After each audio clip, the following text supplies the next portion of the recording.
Welcome to the public lecture today. I am Raymond Barreno, the research assistant from the UP Korea Research Center, and I will be your moderator for today's event. Welcome everyone who joins this second lecture entitled Understanding the South Korean Miracle. Our guest speaker will discuss Korea during the period of 1953 to 1987, thematically over the past 2 weeks, focusing on the political and economic divergence of the two Koreas. Today's lecture is a part of undergraduate course GS197, The Making of Global Korea, offered by UP Center for International Studies. Special lectures are being organized in partnership with Seoul National University, Asia Center. We would like to acknowledge UP Center for International Studies that is offering GS197 courses that focus on understanding Korea, and today's lecture is part of the said course. Special thanks go to Dr. Gina Umali. Maraming salamat po. Additionally, before we begin our program, we would like to remind our viewers of some house rules. You may send your questions and comments to our speaker throughout the event in the comment section of the Facebook and YouTube live streaming. The questions and comments will then be read during the open forum and will be addressed by our guest speakers. We are also reminded that the whole forum is a safe space and thus will not tolerate any form of bullying and trolling, academic or otherwise. The organizer reserves the right to remove those who will create any disruption in any part of the program. We would also like to inform you that this event will be recorded and uploaded to the official UPKRC Facebook page and YouTube channel. So now let me introduce our speaker.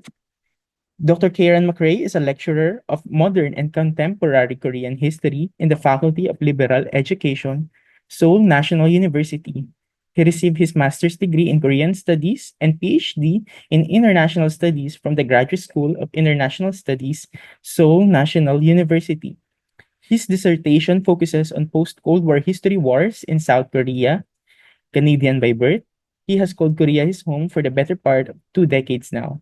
Let us welcome Dr. Macrae for his lecture entitled Understanding the South Korean Miracle.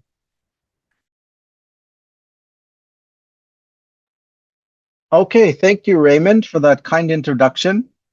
Hello, everybody. Welcome to part 2 of my lecture on understanding the Korean miracle. Shall I just get right into it today? Just go right ahead. Okay, so I'll start the screen sharing here. So PowerPoint share sound. Okay, I just want to bring up the chat room as well. Okay, good. This now we go to here. And okay. Okay, so everyone can hear me and see me okay? And you can see my presentation? Yes, Dr. Karen, but I think it's like view mode. Okay, again, we had this same problem. Okay. Let me just see here. I know I can swap displays. That should fix it, right? Yeah, perfect. Okay. Yeah, my computer, I guess, automatically goes the other way. Okay.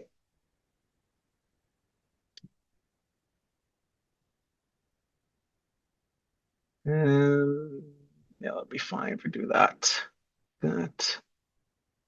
All right, I'm going to get started. All right, so today is part 2 of these lectures I've been giving on understanding the South Korean miracle. Last week, we focused on South Korean democratization, kind of details of the political history, right? And we talked about 2 ways of understanding that in terms of modernization, in terms of the fruit of economic growth. And then also we talked about the role of civil society, right? The kind of struggle for demanding and taking democracy. So this week we're talking about something related, right? Because obviously economic development was a very important part of our conversation last week. And this week we're going to be focusing more on the question of how South Korea achieved such phenomenal economic growth. All right, so let me just go through the table of contents, quickly give you a kind of roadmap for what we'll be talking about today. So just like last week, I'll start with an introduction. I'm going to talk a bit of background, introduce a main question, and then kind of suggest a framework for thinking about South Korean economic growth. Then we're going to go into the details, the kind of history, what happened after 1953 in South Korea that led to this economic miracle.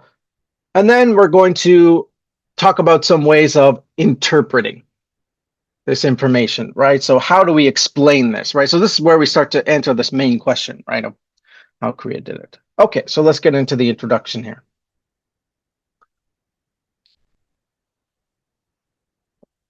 So I begin with this picture, right, which I'm sure you're all familiar in one way or another. Whenever we're talking about South Korean development, this picture often inevitably comes up, right? It's meant to kind of suggest something very clear, right? Which is that South Korea and North Korea formed two different states in 1948. And since then, there's been this process of divergence, right?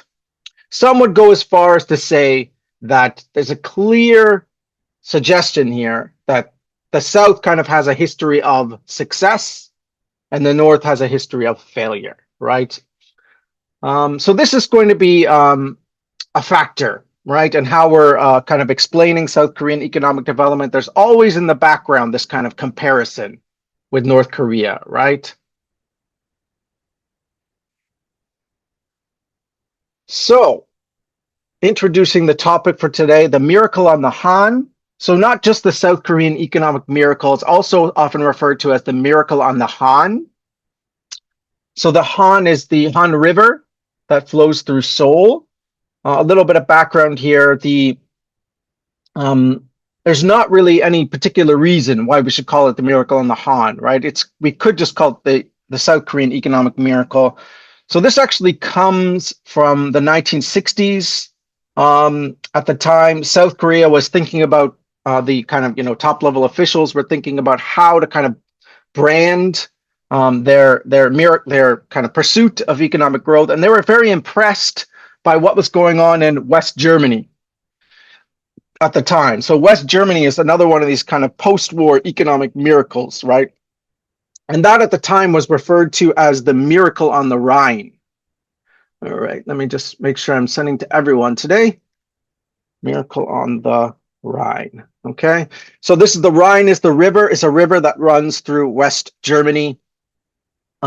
This Ruhr region in West Germany where they had this industrial center. So South Korea said, well, why don't we have our miracle on the Han? Okay, so they basically kind of borrowed this term, and now it's kind of stuck, right? We talk about the miracle on the Han. So what are we talking about when we're talking about the miracle on the Han? Basically, we're talking about this kind of dramatic economic growth somewhere between early 1960s and early 1990s, depending on where you want to start and finish, right? But I picked here between 1960 and 1990. It's an increase in GDP capita by about 50 times. Okay, so 100 in 1960, 5,000 in 1990. So this is important, right? Because it's not just the fact that South Korea emerged from poverty, right? It's the fact that it emerged from extreme poverty, one of the poorest countries in the world, to becoming one of the richest countries in the world over the space of a few decades, right? So that's really amazing, right? So this is important to study the South Korean miracle for that reason. In this context, actually, is very important for kind of world history, right, in the 20th century. So we want to know, what was the secret? How did South Korea do it? So, of course, there are many factors, right? And we could say, it's just a lot of reasons. But I think that when you're kind of looking through the literature on the South Korean miracle, there tend to be these different kind of narratives, and they tend to emphasize, one set of factors or one special factor over another, right? So there are different ways of explaining this miracle, and that's what we're going to get into today, all right? So, like last week, I'd like to begin with this video. It's from the National Museum for Contemporary History in Korea. So last week we looked at Korean democratization. Here's the video that kind of explains very briefly South Korea's economic miracle, right? It's meant to kind of teach the world, basically. The world wants to know, how do we do it? So this is their answer here. So this is going to be our kind of starting point for our discussion, right? How do they explain it? Does it make sense?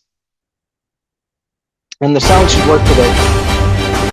Everyone can hear the sound? That's good, right? 15th August 1948, the government of the Republic of Korea was established. Unlike other newly independent states, South Korea chose the free market, liberal democratic system. Thus, it was able to enjoy the benefits of easy access to advanced Western civilization and technology. Through division and war, South Korea had been reliant on foreign aid. The governments of Seungman-rhee and Jangmyeon both formulated economic plans to achieve economic self-sufficiency. 우리의 적은 빈곤과 부정부패와 공산주의입니다. 나는 이것을 우리의 3대 공적으로 생각합니다. In 1962, the new military government sets out an economic plan. The plan envisioned an annual growth rate of 7.1%, given the lack of investment funds. This high investment, high growth plan was unrealistic. But there was another way. From 1962, exports of industrial goods, principally tin, iron, plywood, and apparel, began to rise. The business world had taken the lead, and in 1964, the government promoted exports as a national priority. Export-led industrialization was strategy without precedent in the industrialization of other undeveloped countries.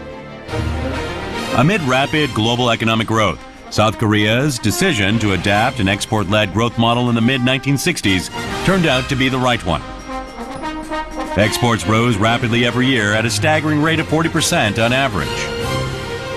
In 1970, apparel formed 40% of total exports, the #1 export product. Plywood was the #2 export product. Wigs were the 3rd largest export. Thus, to start with, South Korean exports were not all that impressive. But beginning with simple light industrial goods and gradually moving up the value chain proved to be the right way to industrialize. The export of light industrial products was possible thanks to cheap and abundant labor. However, poor labor conditions were to become a big social issue. In 1970, a young worker burnt himself to death in protest at the lack of enforcement of the Labor Standards Act. However, with industrialization, wages were rapidly rising. From here on in, Korea's ascent out of poverty became more rapid. The expansion of export of light industrial goods brought development in other related industries. With increasing apparel exports, chemical fiber industry in the form of nylon, polyester, and acrylic developed. With young female labor, and electronics industry centered on spare parts assembly also developed. From the 1970s, South Korea's main export were heavy and chemical industrial products.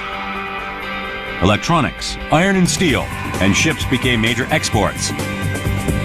Then cars and petrochemicals followed. In such a way, South Korean exports became increasingly high value added. Additionally, in the 1970s, Korean construction companies began entering the foreign construction market. With oil shock of late 1973, the massive Middle East construction market opened up, and many construction companies began winning contracts to build roads, ports, and industrial facilities.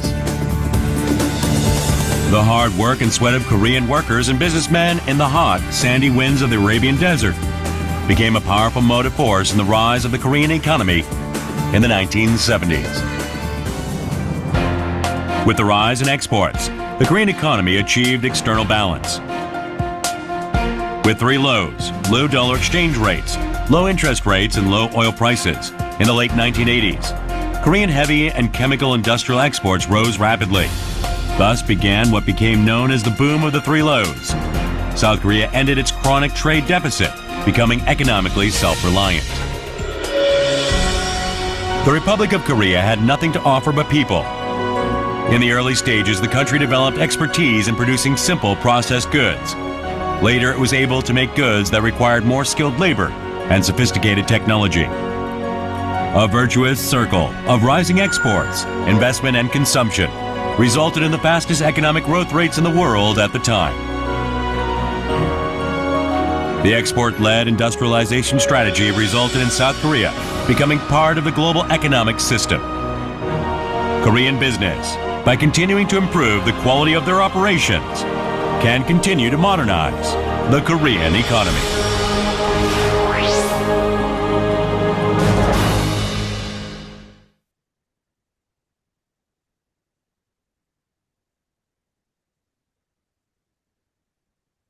Okay, so I want to suggest talking about not just the details of this video, but the kind of narrative here. Okay, so I'm going to make 4 points about what's going on here.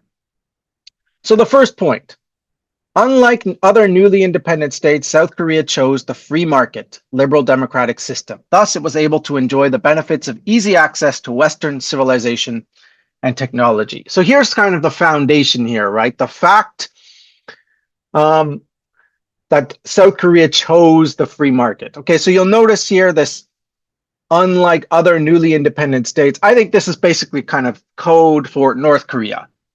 Okay, so unlike North Korea, right? So North Korea chose communism, South Korea chose capitalism. Okay, so here's kind of the first key.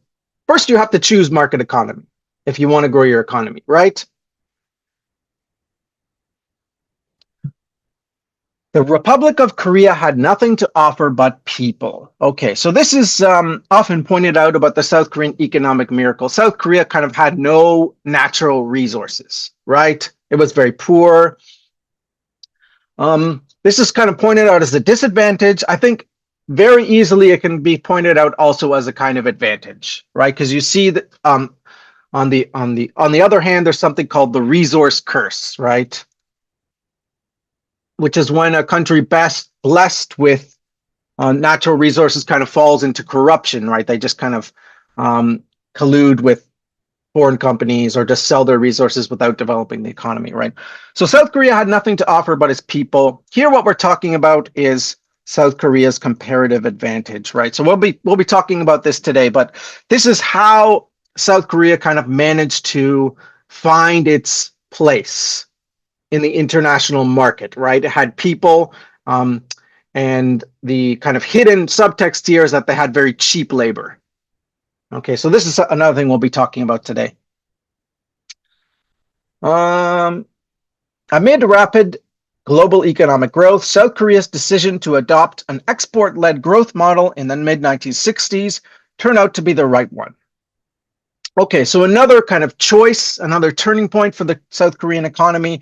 So it's not just that it was like a market economy compared to North Korea, but it's also that it pursued this export-led growth model in the mid-1960s, kind of openness to global trade and the global economy.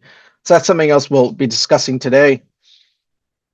And finally, beginning with simple, light industrial goods and gradually moving up the value chain proved to be the right way to industrialize. Okay, so all together, kind of summing up here, we have this narrative basically emphasizing very strongly South Korea's choice, right? Choosing market economy, choosing the export-oriented strategy, pursuing a comparative advantage, okay, with the cheap labor, and then basically kind of growing. The economy just kind of grew from there. Okay, so it's very much focusing on these kind of initial conditions, and then it's just a gradual process from there. Okay, first you plant the seed, and then the tree will grow, right? So it's very much this kind of evolutionary understanding of South Korea's economic growth. And if you were here last week, right, this is very much in the spirit of the same video last week, right? Understanding Korea's democratization was very much presented in the same kind of modernization perspective, right? Okay, so that's our starting point. Now we're going to have a look at some of the details, right? And we're going to see how this kind of narrative measures up, okay, when we start looking at some of the details of the South Korean economic miracle. So, economic history, 1953 to 1987, very roughly. So I'm going to be going through what I think are the kind of major events here, the major things, factors we need to know about when talking about South Korea's economic history. But we kind of have to go back before 1953 here, because there are a couple things that are kind of laying the foundations, okay? So actually, South Korea's rapid economic growth doesn't begin until the 1960s, right? So we're going to start with some of the foundations and learn about how we got into the rapid growth. Okay, so let's begin in 1949. Okay, so the first of the two, what are often referenced as the two key foundations of the South Korean economic miracle, are education reforms. Okay, so as I mentioned last week, South Korea was a colony of Japan, right, between 1910 and 1945. Education was very restricted under Japanese rule, and more importantly, it was kind of directed toward serving the Japanese Empire, right? It had a very kind of specific purpose, right? So this led to a very deep and strong demand among Koreans for education that kind of burst forth after 1945, right? It's one of these very strong social demands after 1945, and the US military government and later the South Korean government tried to meet this demand by reforming the education system. And this is usually pointed out as very important for South Korea's economic development, because by the 1960s, when South Korea will move into this export-oriented strategy, it will have this kind of pool, this reservoir of educated workers, okay, a skilled workforce. Okay, so this is going to be very important, right, when we start talking about South Korea's comparative advantage, right?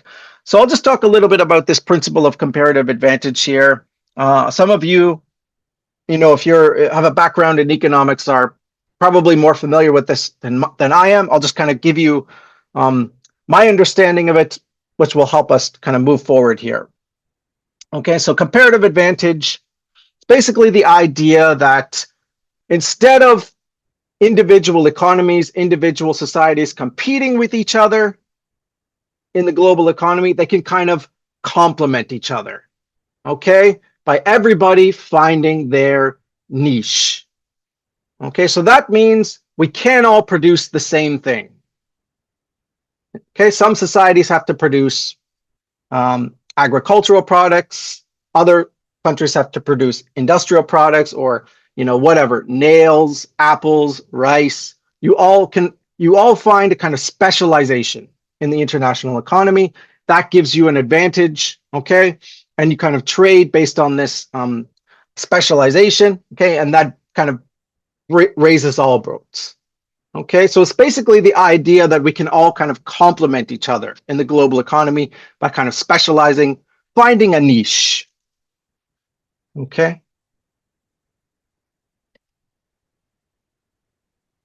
So as we saw in the video, right, this was supposed to be the idea. South Korea didn't really have anything to sell to the global market, but they had this cheap, skilled labor force in the 1960s. So in this context, the education reforms are emphasized as very important for kind of laying one of the foundations for South Korean economic growth, okay?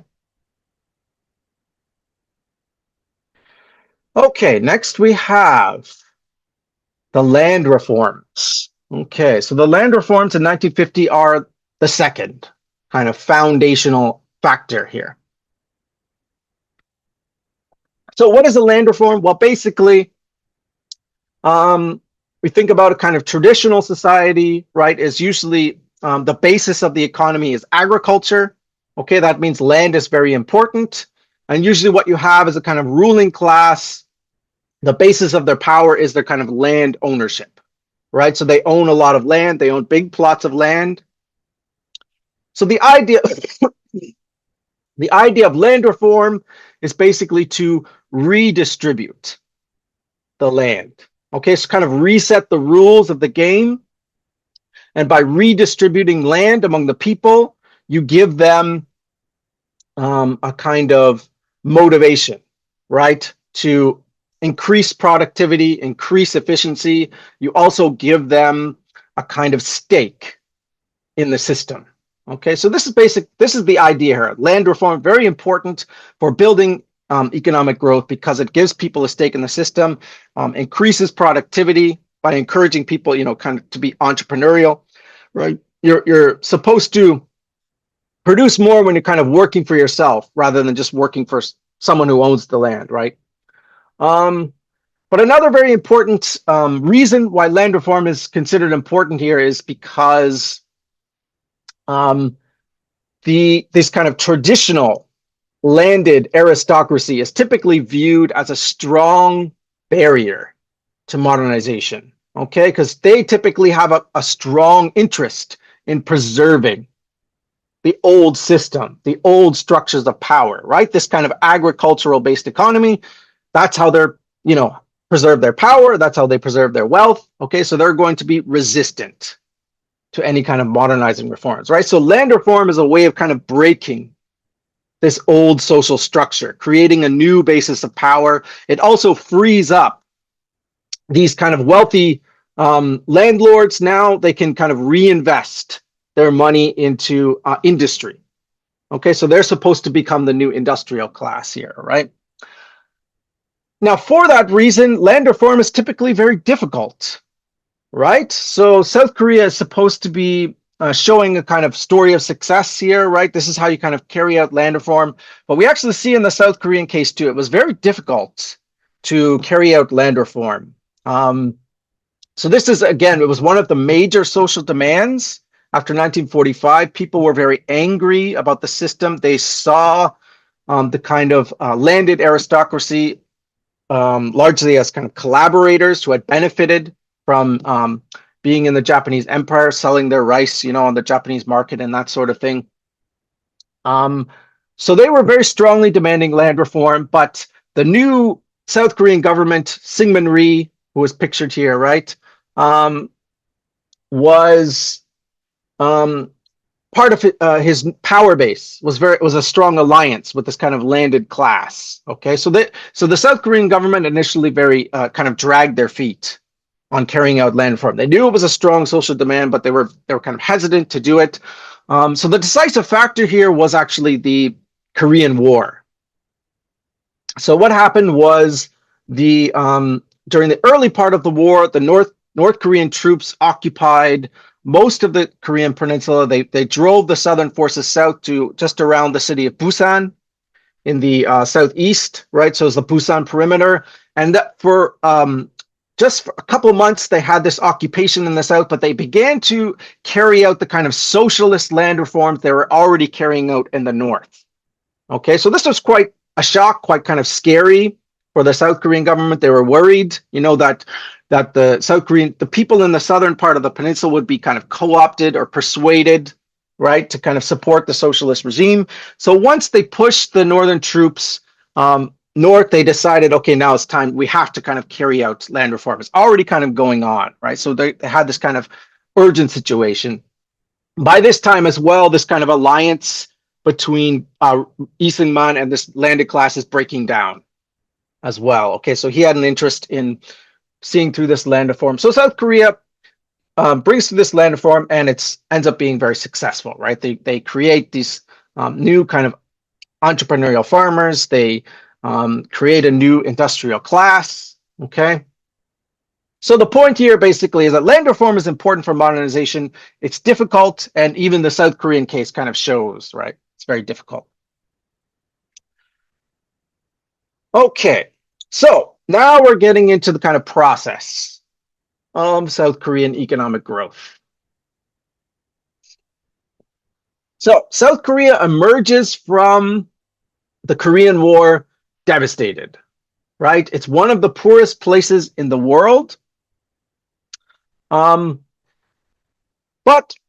like many kind of post-colonial countries at this time, they want to industrialize, they want to seek a way to kind of grow their economy and find a place in the global economy, right? So the strategy that South Korea adopts in 1953 is described as import substitution industrialization, okay, also referred to as ISI.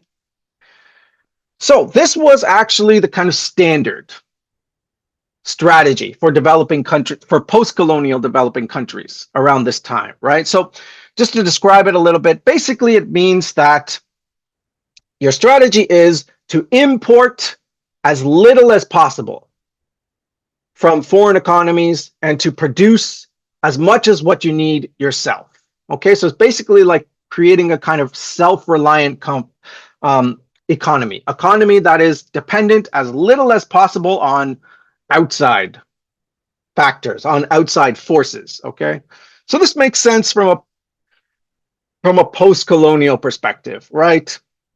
A lot of these countries had been colonies of empires, and they had felt like being a part of this empire was a process of kind of exploitation, right? These empires were just extracting what they needed from these colonies, right? While the economy itself was not growing per se, right? So there's of course room for debate about this, but this was the kind of basic sentiment at the time, right? We need to basically kind of close off our economies, protect them as much as we can from the global economy, okay? So the idea here is you protect your industries, you try to grow them based on the domestic demand until they're able to kind of compete on the global stage, okay? This is basically largely seen as a failure now, okay? Independent import substitution industrialization, I could be wrong, but from what I know, it's not really kind of prescribed anymore as a kind of a way to develop, right? So South Korean economy during the 1950s basically saw very little growth, okay? This is a very interesting part of the history of the two Koreas too, because actually North Korean economy grew very rapidly during the 1950s. North Korean economy recovered from the Korean War within a few years and then was already seeing positive growth. And the North Korean economy would actually outpace the South Korean economy into late 1960s, early 1970s. You know, it was kind of like they were kind of neck and neck. And it's actually kind of interesting in the 1960s, you know, if you were to talk about a Korean miracle, you would actually be referring to North Korea. Okay, so there's been this kind of flip-flop since the 1970s. So in the 1950s, South Korea pursued this policy of ISI. It didn't really work, okay? But I think there's another side to this story which really needs to be emphasized here, okay? And that's that the South Korean economy was basically totally dependent on American aid during this phase, right? So it's supposed to be kind of like pursuing self-reliance, right? This import substitution, but meanwhile, it's basically just getting all this aid from the United States. Okay, and that I'll give you a couple figures here just to give some perspective. So according to the source that I'm citing, from 1946 to 1976, the United States provided $12.6 billion in economic assistance, okay? We can compare this, for example, to Africa. During the same period, it's only about $7 billion, okay, only about half that.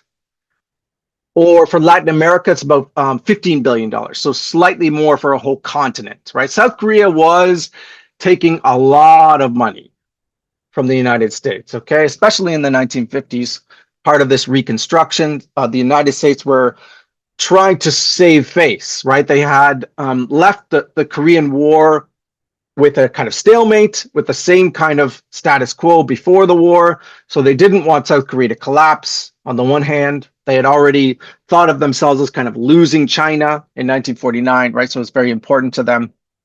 They were giving tons of aid to South Korea at this time. And this had a very tremendous impact on the structure of the South Korean economy, right? So basically what happened is the United States is giving this aid, and the re-government has this tremendous power because of this aid money coming in, right? So they're able to distribute this aid in exchange for kind of political support, right? So what you have is the emergence of these big companies who are getting rich off of distributing the United States aid, right? It's not just money, it's also like goods and commodities, that kind of thing. So for example, Samsung is actually found, Lee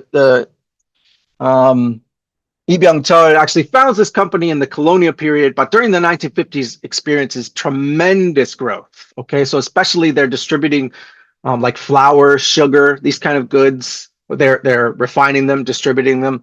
So they're getting very rich, right, off of distributing this American aid. And they're also creating this very close relationship with the government, right? The business and the government are colluding, but this doesn't really add up to kind of economic growth, right? This is just aid coming in and being redistributed. It's not getting the kind of engine of the economy going, right? It's just being consumed, right? So if you know that old kind of saying, right? If you teach a man to fish, or if you give a man a fish, you feed him for a day. If you teach a man to fish, he'll fish for a lifetime, right? So this is just the kind of giving of fish, right? They're just eating the fish, right? So here we have a very important problem when we're trying to understand economic development kind of very generally, right? Which is the problem of rent seeking. Oh, I just typed it. Here we go. Rent seeking. Okay, so let me talk very briefly about what is rent seeking here, and then I'll come back to the Korean case. So very briefly, economists distinguish between two kinds of economic activity, okay? We have on the one hand, productive economic activity, and on the other hand, non-productive economic activity. What that basically means is productive economic activity is when you're through your work, through your economic activity, you contribute to the growth of the economy. Okay, so it's a kind of action which creates wealth for the society. Okay, non-productive economic activity is the kind of action that creates wealth for yourself at the expense of society or the economy. Okay, you're taking from the economy. Okay, so one type of activity contributes to the economy, the other extracts from the economy. Okay, so if you've been paying attention in the news recently, we had this Nobel Prize for economics, right? So let me just type there, Darren Asimoglu and James Robinson. Why Nations Fail, right? So this book, the authors of this book, Why Nations Fail, right? And in this book, they talk about something called extractive versus inclusive institutions. Now, to me, this basically sounds like they're talking about the problem of rent seeking. Okay, so countries that create economic growth are able to kind of overcome rent seeking, and countries that fail, right? These are the ones that devolve or fall prey to this kind of rent-seeking activities, okay? So let me give an example. Think about a bridge, okay? So building a bridge over a river. If you build a bridge over a river, you need the engineer to design the bridge. You need the workers to build the bridge, okay? So they're all, getting paid and doing the work. You build the bridge, that creates a kind of public good. Right now, people can use the bridge to cross over the river, and that kind of creates economic interconnections, grows the economy, ideally, right? Now, think of like a rich landlord is able to buy the bridge from the government, takes ownership over the bridge, and now he just puts a toll booth over the bridge. Okay, now every time people cross over the bridge, they have to pay money to him. Okay, this is kind of rent seeking. All he's doing is just owning something and extracting profit from it, right? So these people are just paying money to him. He's taking money out of the economy in this example. Okay, so this is a kind of contrast between these two kinds of activity, right? The classic kind of example as well is the kind of landed aristocracy, right? All they did was they owned land, they inherited land, they had their kind of noble status, they didn't do anything, right? They just kind of sat back and took the profits from what they owned, right? And they felt entitled to it, right? So this is why you often see in like literature and popular culture these kind of portrayal of vampires, right? It actually comes from these portrayals of the landed class, right? Like Dracula was like this kind of lord, right? Living in his castle over the village. And this is how the Yangban in Korea were often described before Joseon, right? As kind of vampires. They were just kind of parasitic on the work of the peasants, right? So this is why land reform was so important, like overcoming this problem of rent seeking. In the Korean case in the 1950s, however, because you had this kind of aid coming in the 1950s, it created, again, this problem of rent seeking. All that happened was the rich people basically tried to kind of carve out or kind of take control of this resource and then sell it for their own profit, right? They weren't necessarily producing anything or growing the economy. They were just taking control of a resource and then selling it out for their own profit. Okay, so this created this problem of rent seeking. This is going to be very important, right? When we get to the 1960s, how does South Korea overcome this problem of rent seeking? Okay. Okay, so we're moving on now to the Park Chung-hee era.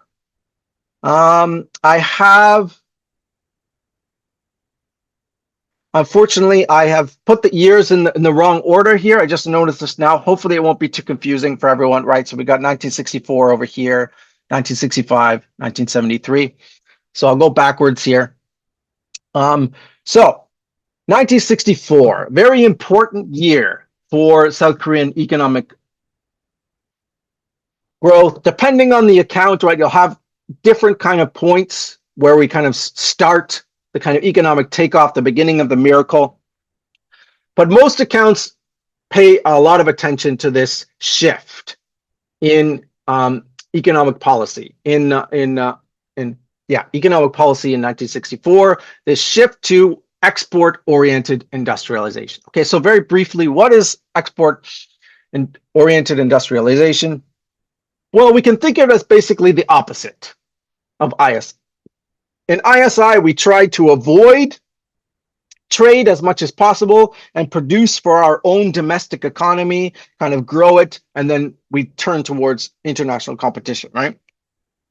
Export-oriented industrialization basically says you're going to grow by competing on the international market. It's a very new strategy at the time. It's kind of unprecedented.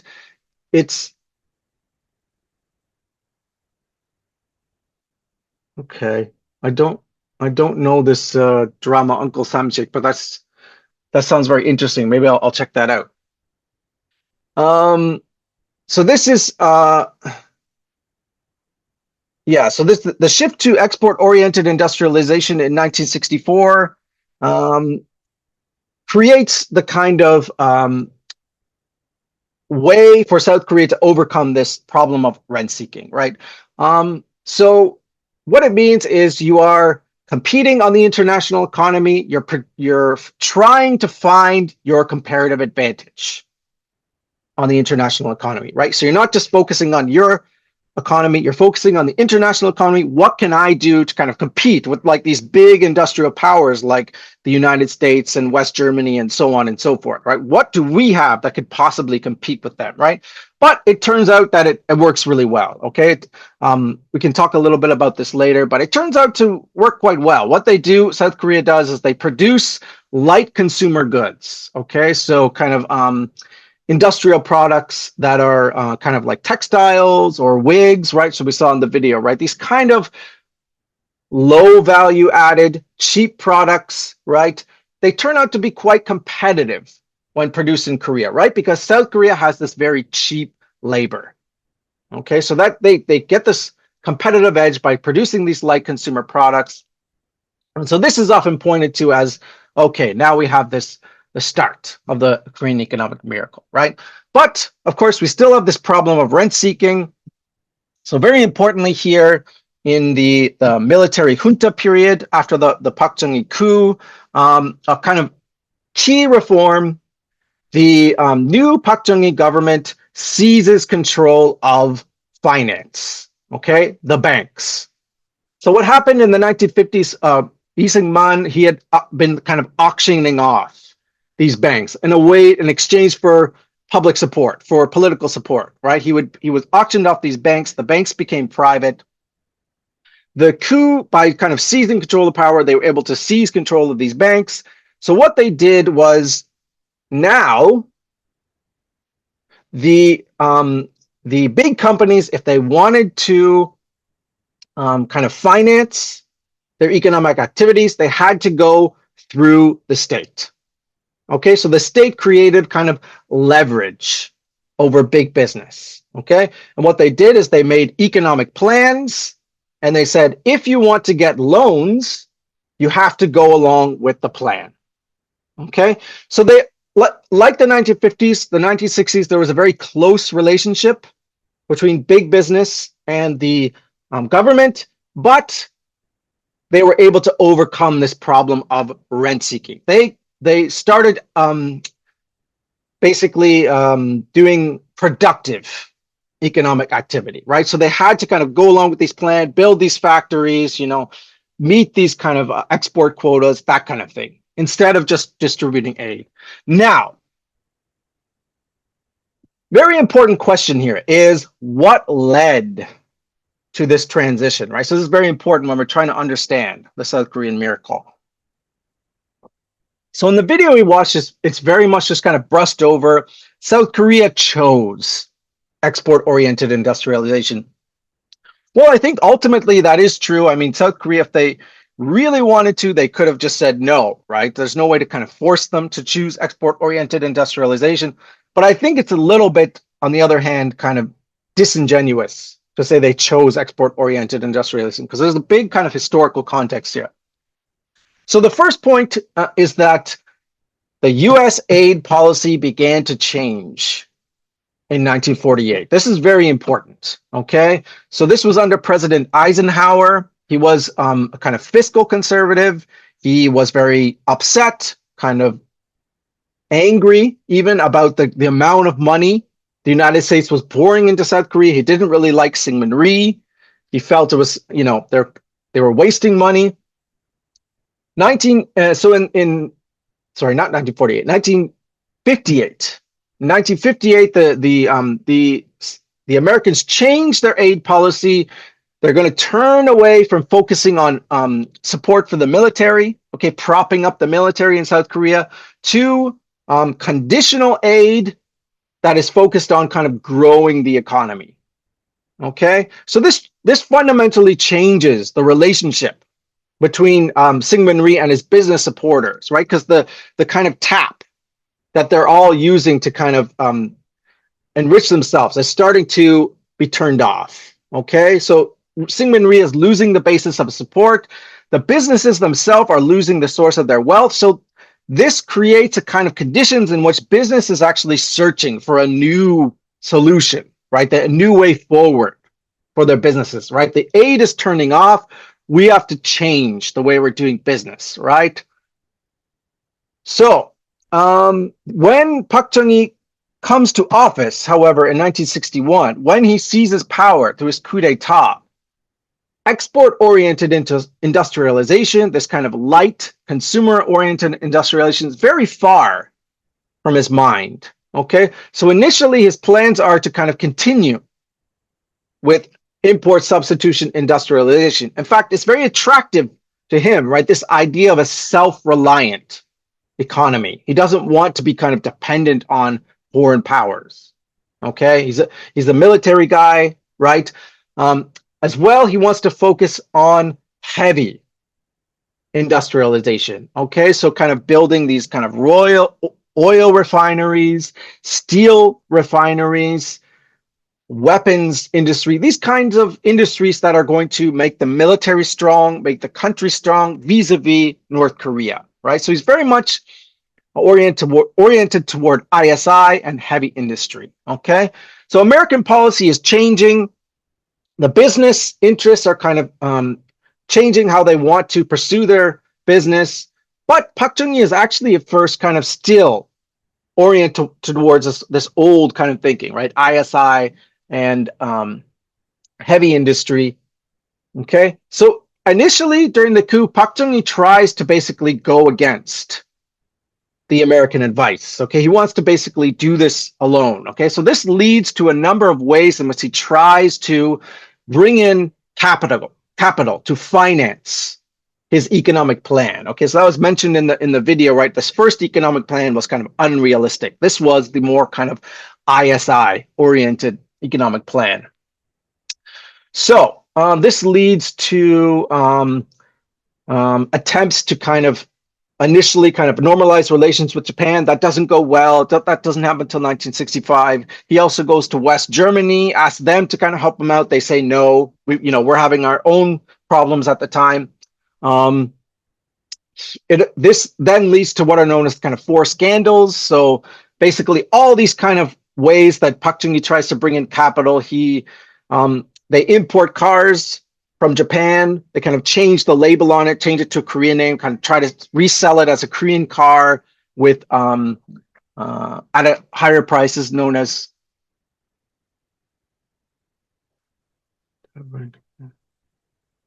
okay. So it's known as Seinara as the car.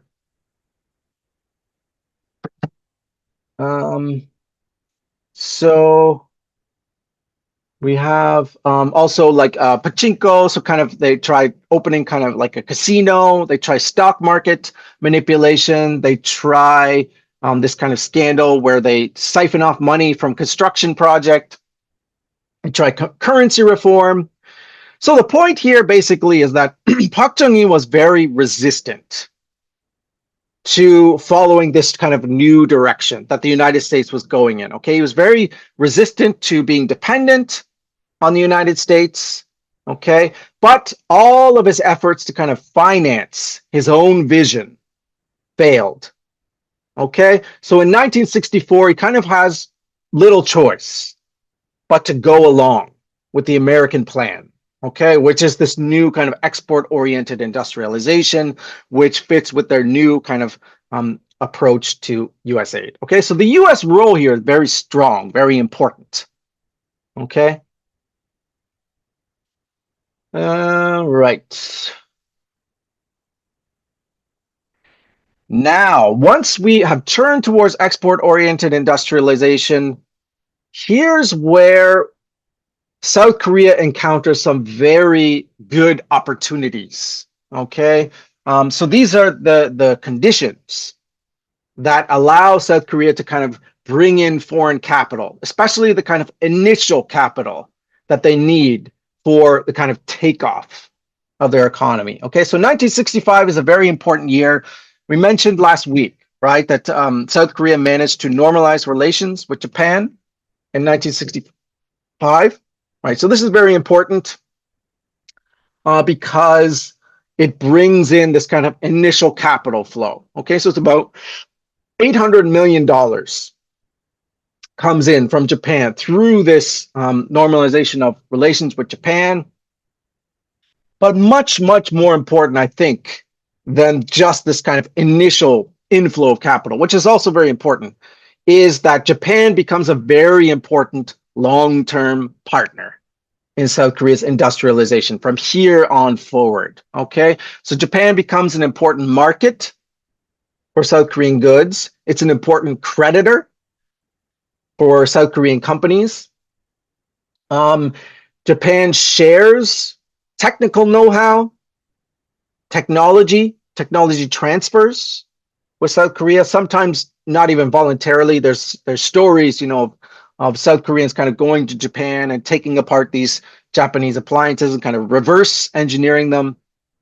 And then there's a way in which the South Korean economy was very well suited to kind of complementing the Japanese economy. Okay, so this idea of comparative advantages is coming in here. Oh man. So have you ever heard of, you may have heard of this, the flying goose model? So this is associated with the Japanese economist Akamatsu Kaname. So, oh, I'm not Adamatsu, Akamatsu. Okay, so the idea here is that development in East Asia, not just Korea, but Taiwan, Hong Kong, Singapore, these other kind of East Asian miracle economies, all of their economies were very closely linked with Japan. Okay, it's very important that the Japanese post-war economic miracle basically begins to take off during the Korean War. Okay, they get a lot of inflow of capital from selling goods to the United States military, kind of providing supplies for the war effort in South Korea. And so by the mid-1950s, Japan is already beginning to move into heavy industry. Okay, so this creates a kind of vacuum in the light industry that they had already been doing. Okay, so it creates a space for the South Korean economy to move into. Okay, so they kind of piggyback on the Japanese economy here, right? So Japan is kind of one step ahead and Korea is following them. This is the idea here. So the flying goose, right, is basically like a V, right? You have the head goose at the front and the other goose kind of follow behind. So, the Japanese moves into heavy industry, South Korea moves into light industry. Eventually, South Korea will also follow Japan into heavy industry. Japan is very crucial for Korea's transition into heavy industry in the early 1970s, especially with their kind of steel, moving into steel and shipbuilding, that kind of thing. So Japan becomes a very important partner for South Korea from 1965 on. Oh, and then of course we have in 1965 as well, we have the dispatch of Korean soldiers to the Vietnam War. Okay, so the first combat troops were sent in 1965. By 1968, there was 50,000 South Korean troops in Vietnam. Between 1965 and 1973, South Korea sent a total of 300,000 troops. Okay, so South Korea was actually second only to the United States in the number of troops it sent to South Vietnam. Okay, it was the second largest kind of foreign force in the Vietnam War. Very significant presence there, right?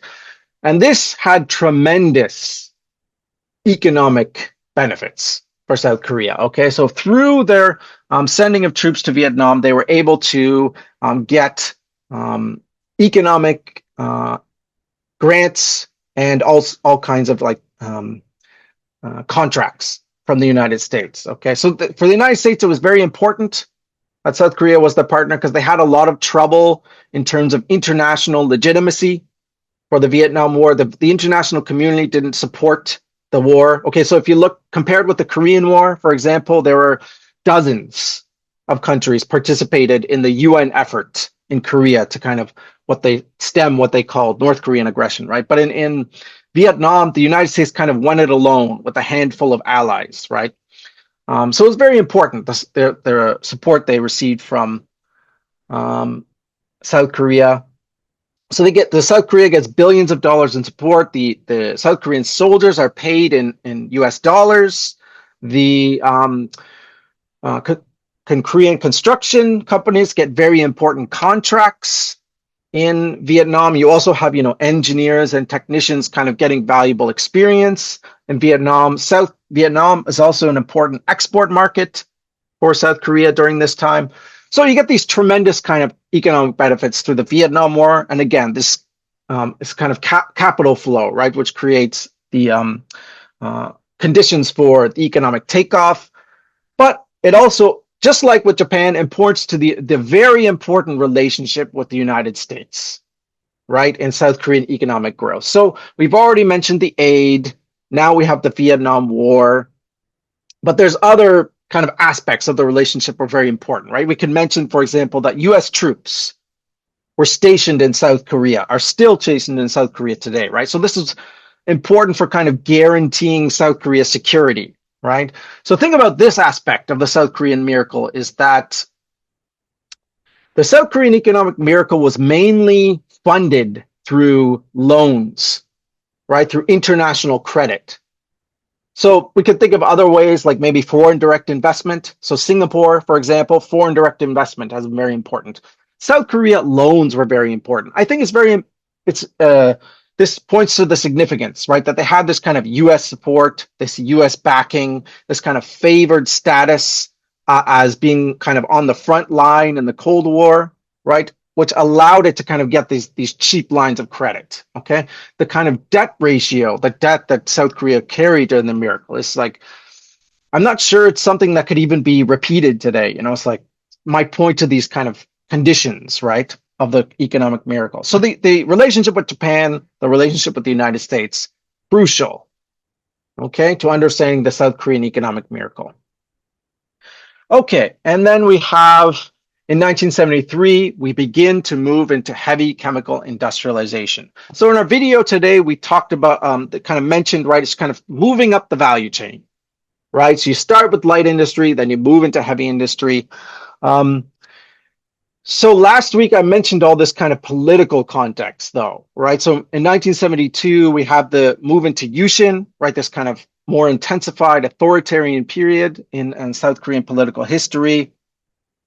Very important here, again, is the kind of relationship with the United States. But here it's the fact that it's actually becoming strained at this point, right? So I mentioned how President Nixon did the Guam Doctrine, talking about Asia for the Asians, pulling the troops out of Vietnam, meeting with Mao in China and having this kind of détente, pulling troops out of South Korea, right? So the relationship with the United States is very bad at this time. So Park Chung-hee decides now it's time to kind of fulfill that old dream of heavy industrialization, right? So remember, this was his initial plan when he came to power in 1961. The United States kind of put pressure on him to follow a different course. Now the United States is stepping back. He has his chance now. So they move into heavy chemical industrialization at this point. Japan, very important partner, very supportive at this point. But it actually meets with a lot of adversity, right? A lot of challenges. So we have actually in 1973, we have the first oil shock, right? So what happens is there's the Yom Kippur War. The Yom Kippur War in Israel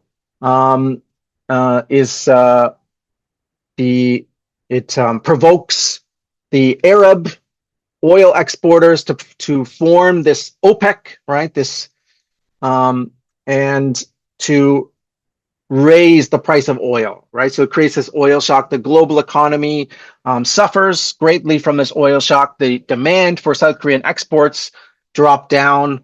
It's very important, right? The South Korea, just as they're moving into heavy chemical industrialization, where petroleum oil is so important that they have this oil shock, right? It's a tremendous shock to the economy at the time.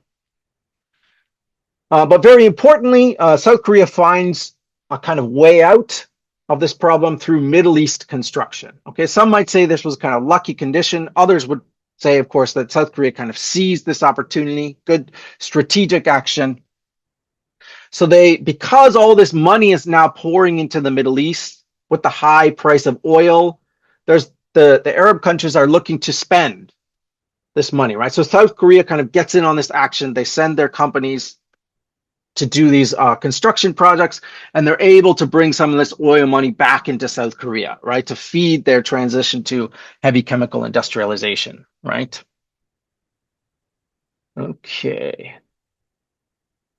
Okay, so now we're moving into the last period, which I'm going to talk about, right, which is the Jeonduhan era. So I talked a little bit about this last week, right, was that Park Chung-hee was assassinated in 1979.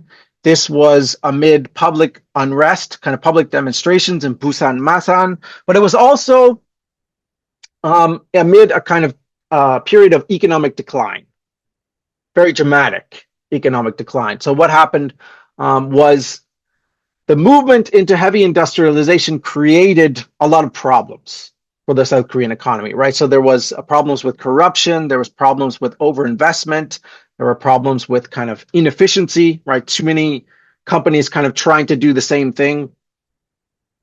And so the economy is in trouble in the late 1970s. When Chun Doo-hwan comes to power in 1980, he's faced with this kind of very dire economic situation. Okay, so in order to get out of the situation, Chun Doo-hwan very firmly turned South Korea back towards a strong alliance with the United States. Okay, by this time as well, Ronald Reagan is in power.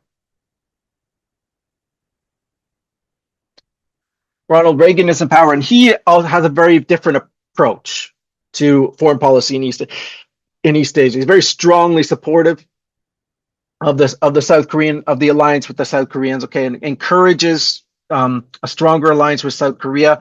So Chun Doo-hwan turns to the United States, is able to secure a kind of deal with the IMF and the World Bank. Okay, so to get all these loans to kind of try and get the economy rolling again, but it's in exchange for a kind of restructuring of the South Korean economy. Okay, so this is what we kind of call stabilization. Okay, so a kind of rationalization of the economy, opening of the markets to more international competition, this kind of thing. So if we're talking about this idea of neoliberalism, right, which goes back to Ronald Reagan and Margaret Thatcher, right, the South Korean kind of beginning, of neoliberalism in South Korea can also be traced to this period. Although, we shouldn't kind of overestimate the reforms at this time. Very much, there's still a very strong state, strong intervention in the government, but it's kind of beginning around this time, okay, to turn towards a more open, more liberal economy around this time. And that was stabilization, right? So we did that. Okay. So next we have in 1983, Chun Doo-hwan, as part of his kind of new platform for kind of securing his legitimacy, he presents himself as very kind of pro-American and also in a way, not necessarily anti-Japanese, but kind of tough on Japan. Okay. This is a way of kind of differentiating himself from Park Chung-hee. Remember, Park Chung-hee was a soldier in the Japanese army, spoke Japanese, very comfortable with interacting with Japanese. Chun is part of a new generation who doesn't speak Japanese. They're more kind of leaning towards the United States. So presents himself as tough on Japan, and part of this policy he demands basically that they need to kind of renegotiate the 1965 agreement. Okay, he says that South Korea got a bad deal. He emphasizes the fact that South Korea is kind of on the front line, right, ensuring the security in East Asia, and he kind of portrays Japan as kind of free rider, right, on South Korea's commitment to this security. So Japan, of course, initially is very reluctant, but they managed to work out a deal. Okay, this is between Chun and Prime Minister Nakasone in 1983, which pumps another $4 billion into the South Korean economy. So basically, we can see that through this kind of economic crisis in the late 1970s. Again, the U.S. relationship, Japanese relationship, very important for kind of bailing out the South Korean economy around this time. Oh, that's not right.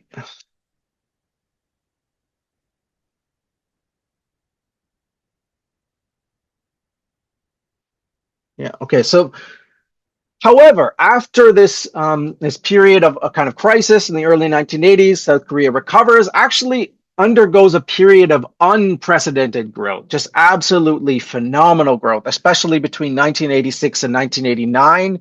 You have this period of what is known as the three lows. Okay, so these are the price of oil begins to drop again.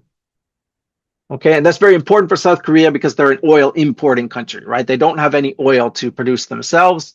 They have low international interest rates, okay, which creates more demand for South Korean exports, and or it's better for South Korean borrowing. And we have the competitiveness of the Japanese yen begins to ebb. So this is known as the low cost of the US dollar against the Japanese yen, just so we can have 3 lows here. But basically what happens is the South Korean economy starts to become more competitive vis-a-vis Japan during this period. Okay, so we have this period of phenomenal growth in the late 1980s. This is the period when the Olympics happen, when South Korea transitions to democracy, right? So it's a tremendous period of growth that kind of, I think, was really shaped a lot of the narrative of the South Korean miracle, right, during this period, right? A kind of emerging triumphant after all this kind of trial and tribulation over the years. Okay, so those are the major events that I would like to discuss today.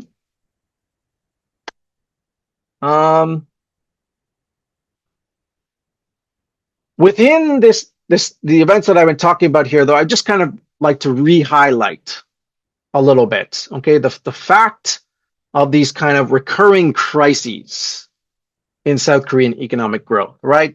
So basically what I want to highlight here, right, is this idea that South Korea kind of chose market economy, chose export-oriented growth, and then kind of just gradually moved up the value chain, right? So in a way, it's true. I think, you know, it can be argued that, right? But if we are going to argue that, there's a lot of these details which we need to address, okay? So in particular, just looking at this graph, right? So this is annual GDP growth of the South Korean economy between 1961 and 1990. So if we do a regression of this line, I'm sure it will look very smooth, right, going up. But without a regression, right, we see there's a lot of ups and downs. Okay, there's a lot of what we might even say like contingencies involved here, places where things could have gone a different way. Okay, so what I want to emphasize here is just because South Korea kind of made these initial decisions, we shouldn't overestimate that it's kind of the end result is ensured, right? Things could have gone a different way, even despite these different decisions, right? These initial decisions. So especially, I think we can see this in these periods of crises, okay? So in the late 1960s, we have, as I mentioned last week, the declining competitiveness of the South Korean textile market. So we have these other competitors like Hong Kong, Taiwan, Singapore, right, are kind of cutting into South Korean growth. You have a debt crisis. Okay, so around this time, as the textile market begins to decline, all these companies are highly in debt, and they start to take out these private loans, right, as a way of paying off their bank loans. Okay, and they just start to get more and more in debt as the economy begins to go down. And eventually, Park Chung-hee bails out these companies, right? So we talked about the August 3rd measure last week. So this is 1972. So this is very important if we're talking about this idea, you know, that is kind of market economy. The idea that South Korea chose market economy and was able to grow its economy, but kind of, you know, engaging with international trade. We see here a very clear example. So what happened with the August 3rd measure, again, right, is that the companies were going bankrupt. They asked Park Chung-hee to help them out. And what he did is he basically moved in and said, you don't have to pay off these private loans, kind of waived off these private lenders. You have no claim. Okay, so this is a blatant kind of manipulation of the market. This is not letting the market do its work, right? If we're letting the market work, these companies should go bankrupt, right? They have to learn from their mistakes. People have to know, right, that if you work hard, you're rewarded, and if you fail, you fail, right? That's supposed to be the market logic, right? And that's supposed to give people the incentives to work hard.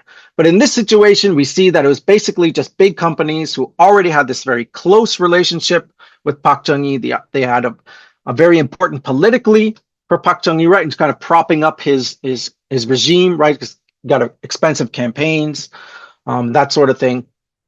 So there's a kind of political aspect here, right? He steps in and manipulates the market for his own kind of political purposes in this case, right? But he was able to get out of that crisis, right, through this political manipulation here.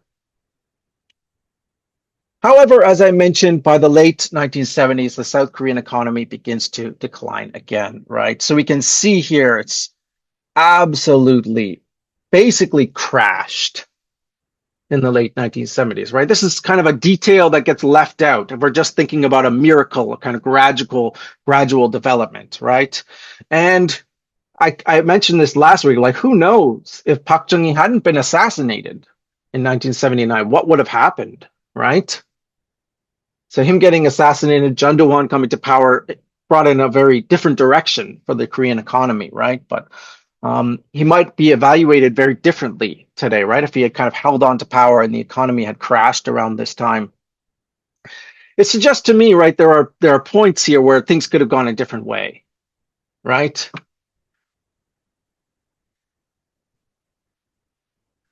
Okay, and then finally, I'll just do a couple more points here and then we'll take a break, okay? So when we're also evaluating this miracle, another thing we have to think about, right, are the kind of legacies, right? So if we just think of the miracle as South Koreans kind of sacrificed, right, for economic growth, but now we have prosperity, right? These legacies maybe not so important, right? Because these were just sacrifices in the past, right? And that's just part of the development of industrialization. But if we think about these legacies as kind of ongoing, right, still happening, then we see that South Korea is still actually kind of dealing with the ways in which it developed around this time, right? They're still relevant.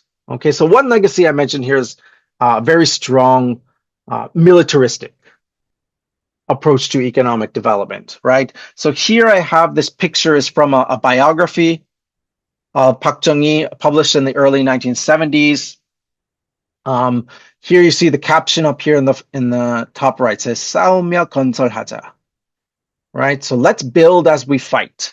So this is a kind of representative of the kind of ethos of South Korean development around this time, right? The pictured here are these troops going off to Vietnam War, right? So they're going to war, but this is not necessarily conceived of or conceptualized as a kind of necessarily like defense of the country or just about national security. It's a kind of economic activity.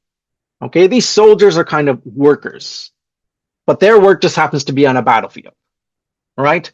And the same thing goes for factory workers, right? They're actually conceived as kind of soldiers.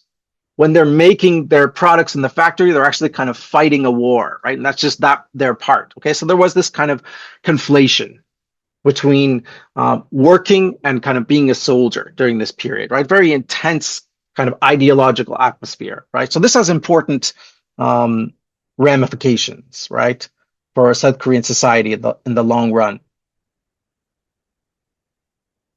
We also have the jaebal, right? So these kind of giant conglomerates, South Korean conglomerates. So the jaebal, this term comes from the Japanese zaibatsu.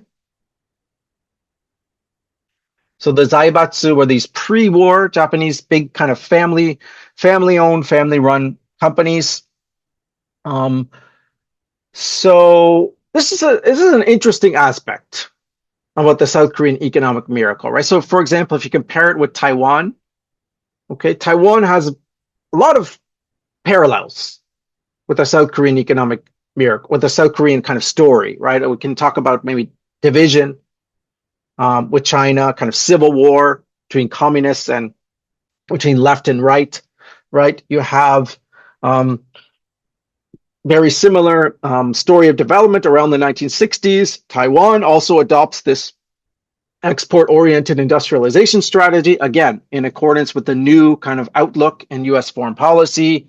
They begin the same kind of trajectory of development as South Korea, but Taiwan never develops these jaebal, right? So the idea that you kind of need jaebal to kind of go through this economic stage, or they're kind of necessary to the economic development, doesn't really hold up, right? When you compare it with Taiwan, right? They did it without jaebal. They did it mostly through small and medium-sized enterprises, right? So this is kind of specific to the South Korean story, right? And now you have these kind of massive, too big to fail companies, right? In South Korea. So you can look at this as like, this is what's kind of maintaining South Korean competitiveness, right? This is the way South Korea has to compete on the global stage. But there's also another perspective here, right? Where you have these kind of concentrations of power and wealth, right? These kind of monopolistic practices, basically, right? So here, oh, sorry, I just wanted to mention a little bit about these two guys. So here I have up on the slide here, right? Jung Joo-young was the founder of Hyundai. He was actually originally from the northern part of Korea, okay, which is in North Korea now. He comes from a humble background, kind of countryside. He started his auto repair business during the colonial period in 1940, okay, under Japanese rule. But he had his kind of big break during the U.S. occupation period, supplying trucks or contracts for the U.S. Army, and then kind of grew that company through the 1950s. On the right here, we have Lee Byung-chul.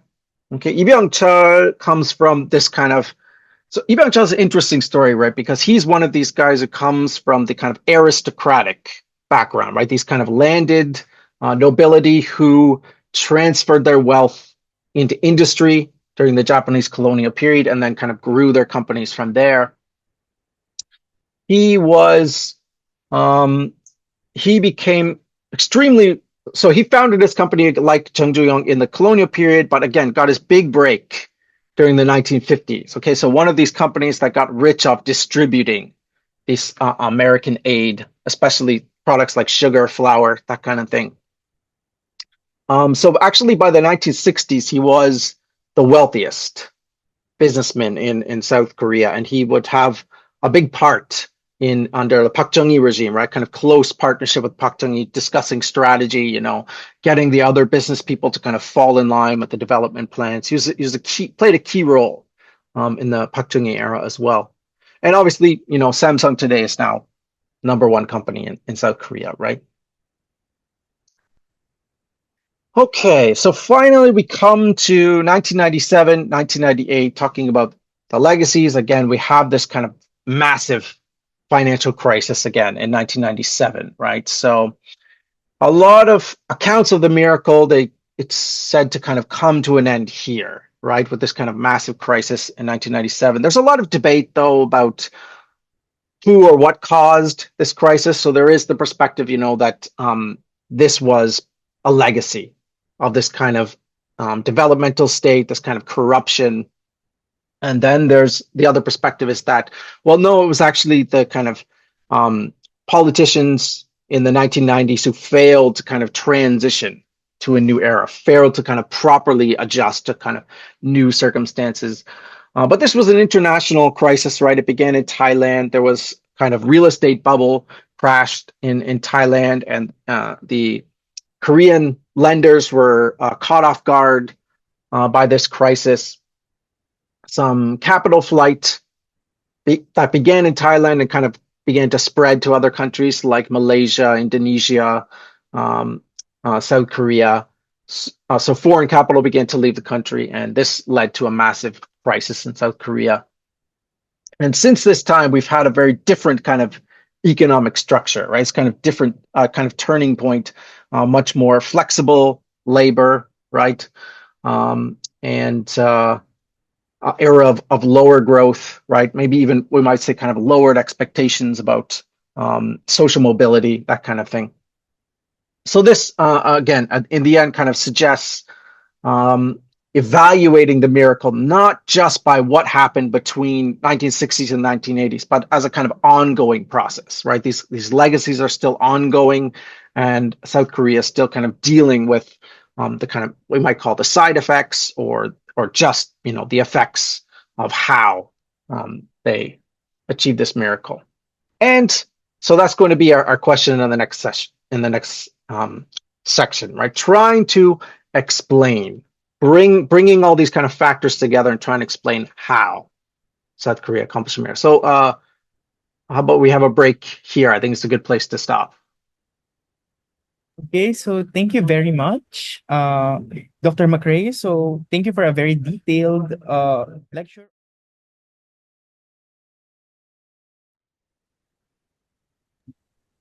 Okay, so good morning once again, everyone, and we're back at our public lecture today entitled "Understanding the South Korean Miracle," and we'll have Dr. Macrae again to deliver the second part of his lecture.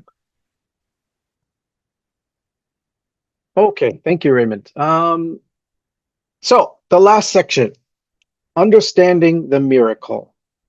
So we've had all these kind of details, the context of the South Korean miracle. Now I want to suggest some ways of trying to make sense of it, right? Trying to maybe kind of uncover the essence of the miracle, right? The secret, even, right? What's the secret of the Korean economic miracle?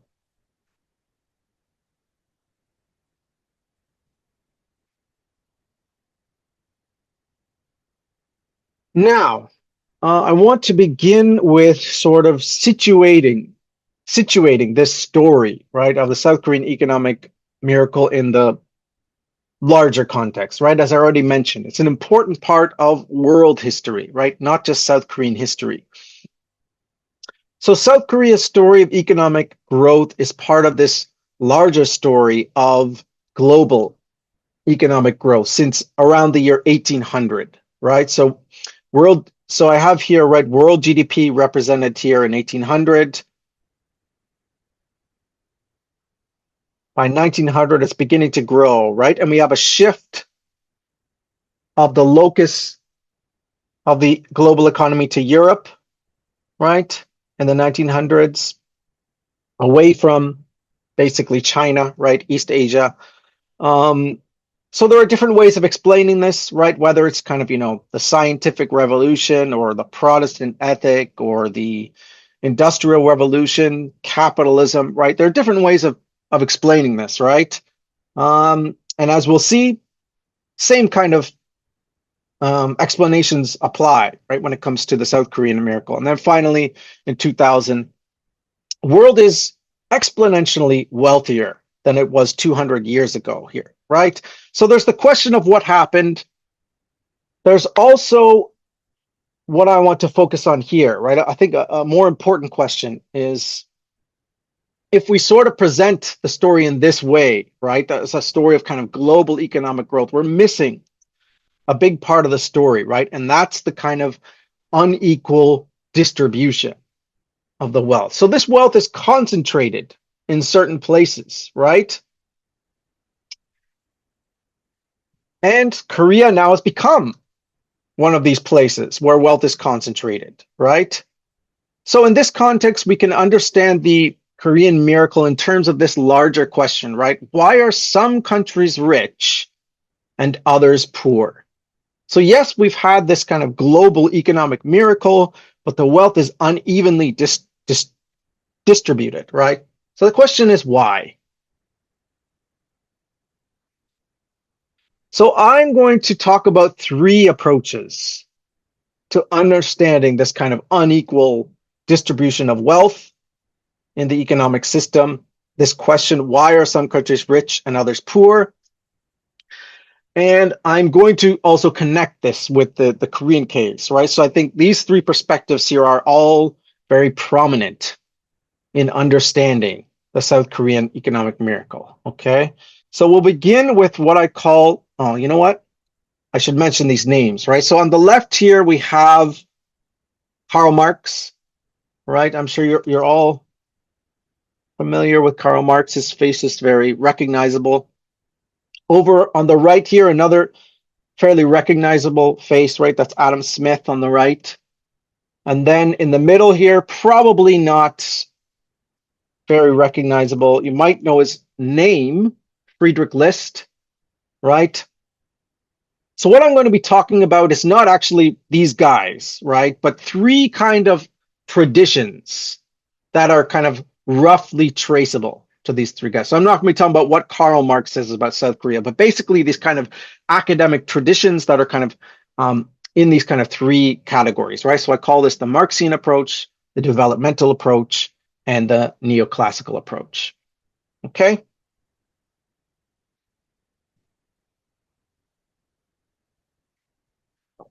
Okay, so why how do countries get rich, right? So Adam Smith famously wrote this book, right? The Wealth of Nations. He was one of the early kind of pioneers in addressing this question, right? So I have written the tagline here, let markets work. Okay, so this is the kind of what I would reduce this kind of approach to this kind of essence, emphasizing the role of markets. Okay, so basically the way to get rich in the global economy is for governments to create policy that allow a society or an economy to pursue its comparative advantage. Okay. So in the global economy, this kind of principle of comparative advantage creates a rising tide that floats all boats. And if all countries can kind of find their niche, then they can rise along with this tide, right? So in the Korean case, very heavily emphasized is this transition to export-led growth. Okay, so very much in contrast with this import substitution industrialization, right? So it's seen as a kind of transition from closeness to openness. What happened here is South Korea was trying to close itself off from international competition, from participating in global trade, and then opened itself to participating in global trade. And that turned out to work very well. Okay, so it encourages participation in the global market. Okay, rather than protecting your country, you need to be open to global trade, right? You need to liberalize your trade regime. Oh, right, sorry. In the explanation of the Korean miracle, very much focus on, in 1965, these kind of liberalizing reforms that allowed South Korea to pursue its comparative advantage, which was a cheap, educated workforce. Okay, so from this perspective, we get a very heavy emphasis on these kind of education reforms in the late 1940s, and then this kind of pursuit of comparative advantage in the early 1960s through this transition to export-led growth. So this is a very kind of parsimonious understanding. So parsimonious means is a kind of theory that's able to explain a lot that's relatively simple, okay, with very few variables, right? It's so it's a very kind of simple, elegant explanation of what happened. It's also very universalizable, right? It kind of applies in any context. Any country can kind of apply this formula. But there are some disadvantages to this, right? Is that it kind of ignores history. Basically, you have these kind of initial conditions, right? The kind of transition to an open market, and then the rest of the history is just kind of minor details, right? Because what really matters is kind of getting the train on the tracks in the first place, right? That's what's really important in this theory. And then, of course, as we'll see, this developmental approach emphasizes the role of the state. The role of the state from the neoclassical approach is kind of also a little bit ignored, okay, or underestimated, maybe. Okay, so this brings us to the second perspective, what I call the developmental approach, okay, and this approach is very much focused on the role of the state, okay, so not necessarily markets as a force for kind of, you know, bringing wealth to everybody, but the role of the state in competing. Okay, so two important distinctions here from the developmental approach. Okay, first of all, kind of criticizes the neoclassical approach for not distinguishing between different kinds of economies. Okay, specifically the difference between industrialized and non-industrialized economies. Okay, so it's basically arguing these are two very different kinds of economies and they shouldn't be competing on the same level. Okay, so if we just think about the principle of comparative advantage, if I'm in an industrialized economy, I'm making cars, and you're in a non-industrialized economy, you're selling tomatoes, that's your comparative advantage, right? Tomatoes, cars are mine, we're kind of complementing each other, right? But in the long run, industrial products are much better at creating wealth. okay? Whereas tomatoes, they're not ultimately going to create kind of the same kind of wealth, okay?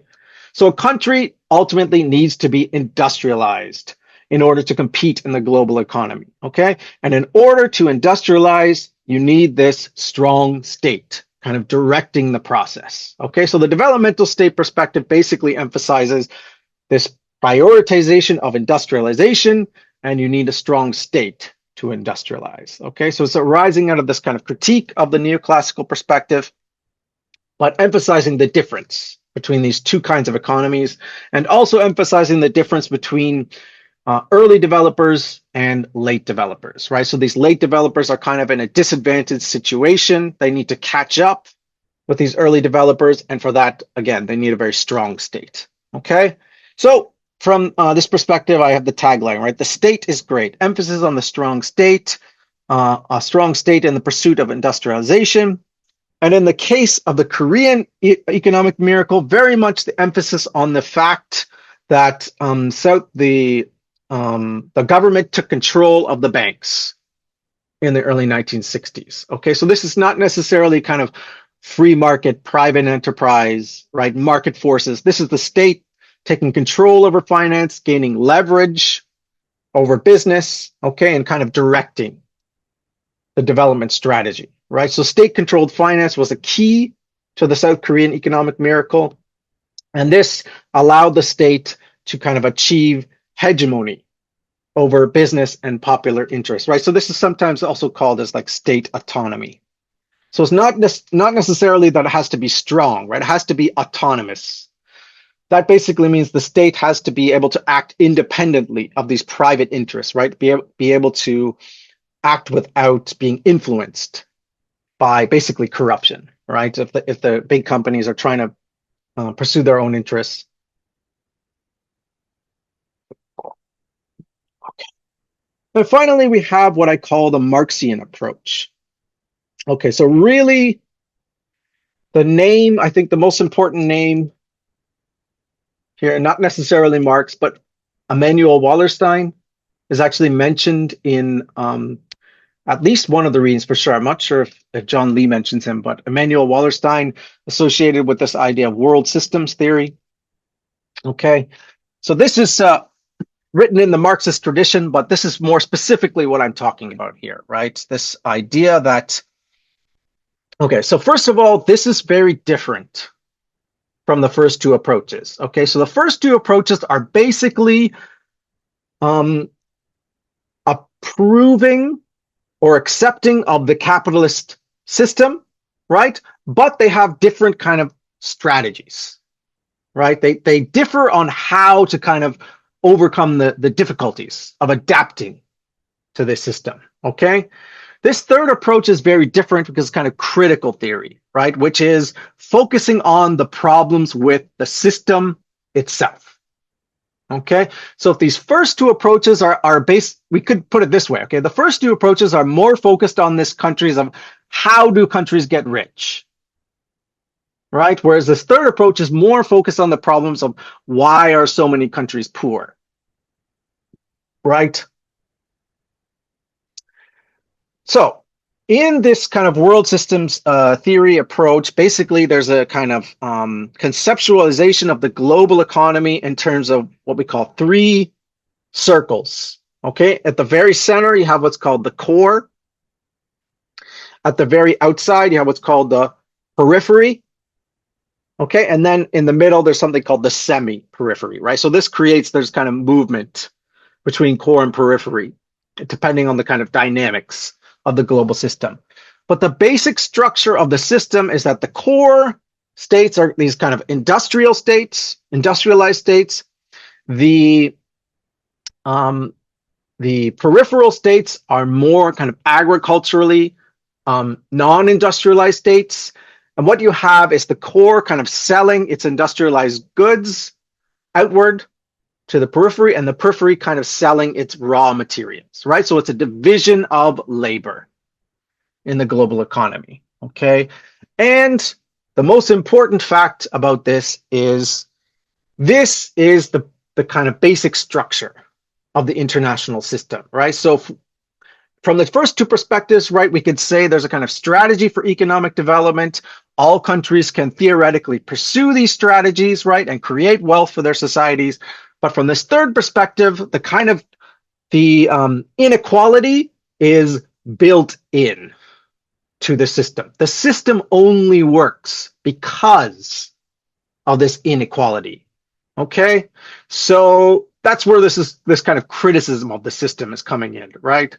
So yes, there's these wealthy countries and there's poor countries.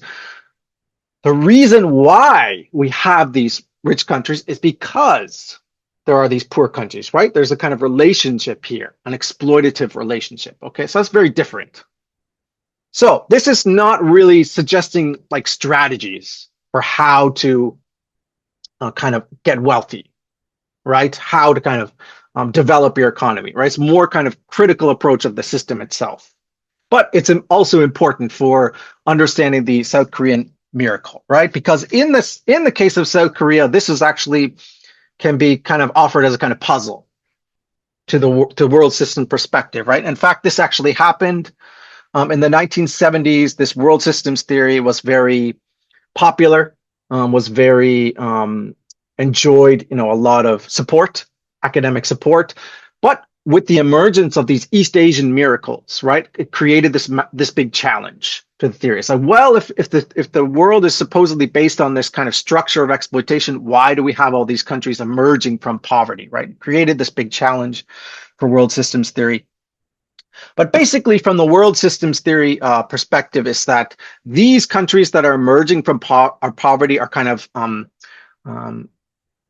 serving basically the needs of the core in some way. Okay, so they're basically what I say bandwagoning in the pursuit of core status. Okay, so specifically when it comes to the Korean economic miracle, we're heavily emphasizing the fact that South Korea was a close partner with the United States and Japan during the Cold War, right? So these kind of conditions, these kind of circumstances of the South Korean miracle that enabled it to develop, right? It was kind of serving the needs of the core, okay, in terms of its economic development, and also emphasizing the kind of historicity.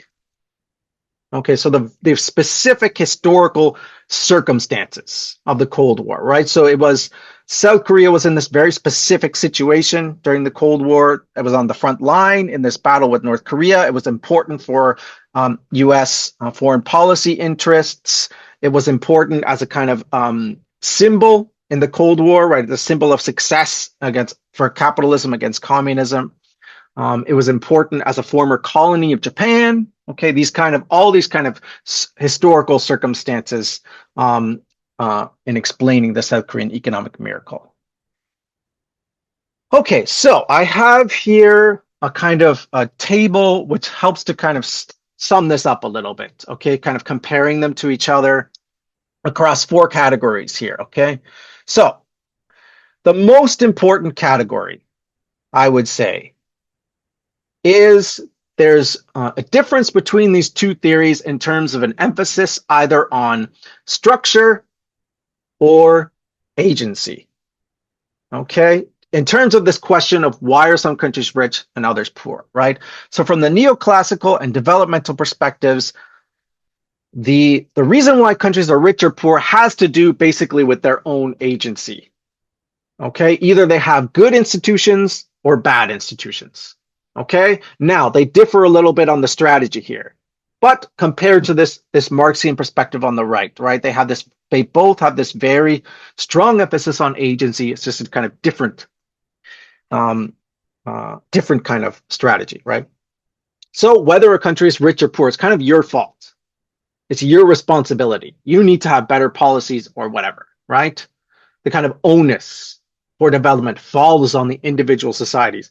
They need to adapt to the global system, right? From the Marxian perspective or this world systems perspective, it's much more structural focus, right? So we're focusing on the system itself, okay? And that can create, these dynamics which will allow movement between core and periphery, but these are basically kind of exceptions in terms of the overall system, which is based on exploitation maintaining the strong distinction between core and periphery. Okay. So this is why you get the focus on agency in these first two perspectives and focus on structure in the Marxian perspective. So this is the most important distinction. I have three other distinctions here, though. They have different views of the world economy. Okay, so in terms of kind of defining what is the world economy. So from the neoclassical perspective, the world economy is positive sum and homogeneous. Okay, so what does that mean? Basically, this theory of comparative advantage, right? It's basically an idea that all economies can develop if they pursue the right policies. Okay, it's a very optimistic policy, basically, right? It's possible for the whole world, basically, to kind of emerge from poverty, right? So from this perspective, this kind of distribution of unequal distribution of wealth can kind of be seen as something temporary, right? Something we're moving towards solving in the future, gradually, okay? Development of all countries is possible. It's optimistic, right? And it's also homogeneous because it basically has this kind of one size fits all, a very simple formula, right? Pursuit of comparative advantage, to kind of break it down very simply, okay? For the developmental state, it's kind of sitting in between these two perspectives, right? Because it doesn't have this very optimistic view of the world. It sees it as very competitive, but at the same time, it sees it's possible for everyone to move forward as long as they kind of have this strong state strategy and kind of approach the economy, very competitively, okay? They're able to kind of break free of the cycle of poverty, okay? So it's not as rosy view as the neoclassical, but it does have this, kernel of optimism in the end, right? And then importantly, the world economy is also heterogeneous, right? So this means there's this very strong distinction between the industrial and non-industrial economies and the early and late developers, right? We need to have different thinking about the economics depending on what kind of economy it is, okay? So again, this is a critique of the neoclassical approach, which fails to kind of take account for the different circumstances of these non-industrialized economies. And then finally, the Marxian approach. The world economy is zero-sum and heterogeneous. Okay, so zero-sum because, as I mentioned, the inequality is built into the system. Okay, the wins of the core are the losses of the periphery. Okay, it's a fundamentally unequal system. There's no optimism here for basically everyone to kind of merge from poverty in the end, right? If there's inequality in the system, basically that's the system actually working, right? That is the system. And it's also heterogeneous because you have these different kinds of economies, right? You have the core, semi-periphery, and periphery economies, right? Very different from each other. Next, we have policy, right? So what's your kind of basic economic strategy? Okay, so this is, as I mentioned, right? These two perspectives, neoclassical and developmental, they really emphasize this agency, but they have different approaches, right, to adapting to the global system. So the neoclassical approach basically emphasizes policy openness, right? Engaging in global trade, finding your comparative advantage, okay? The power of the market itself is kind of emphasized as that's what's going to bring us out of poverty. But the developmental approach, again, it's a little bit in between both these perspectives because it emphasizes these kind of competitiveness, but it says that we're able to kind of break out of poverty through having a kind of strategy, okay, a very kind of conscious effort to industrialize through the power of the state, which can lead to a kind of partial closedness, okay? So this is something about, again, like the developmental state is a way in which the state kind of strategically opens certain part of the economy, strategically closes other parts as a way of engaging with the economy. So it's not just strictly openness or closeness, okay, from the developmental perspective, right? It's a kind of strategy.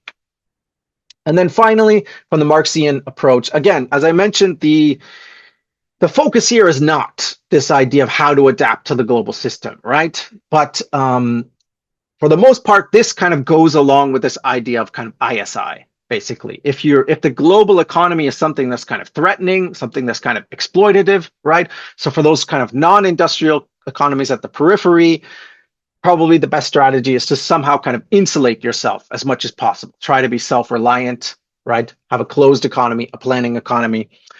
I don't think they would typically recommend the South Korean strategy, right? Kind of bandwagoning with, the core country of the empire, but that's some implications at least to be taken from this perspective, right? And then finally, very important question. Okay, when it comes to this idea of what is the secret of the South Korean miracle, right?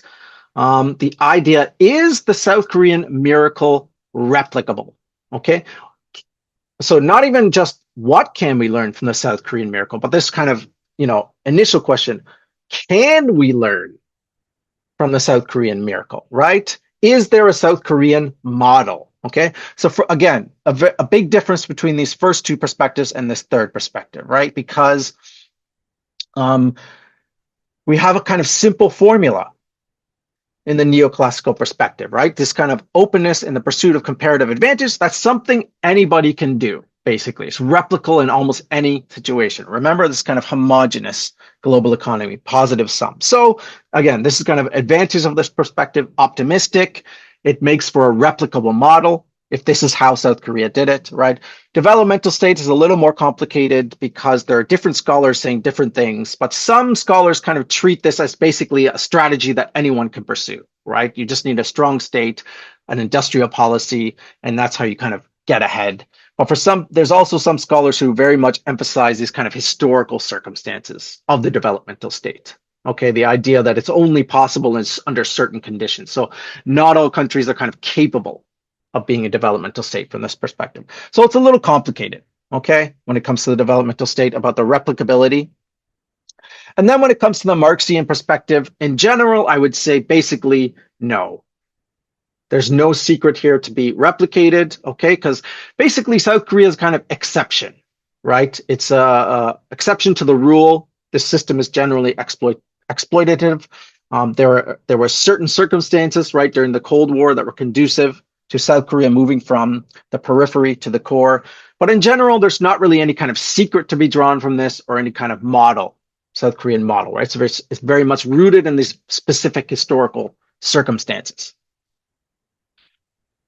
Okay, and I'm not sure this really works, but again, I want to bring our conversation, bring into our conversation this idea of engaging with South Korean public memory. Okay, so this is something I'm thinking about. I'm not sure if it really works, but I do try to look for, how the miracle is kind of explained or conceptualized also in popular culture, right? So I brought up this movie last week, right? 국제시장 or Ode to My Father.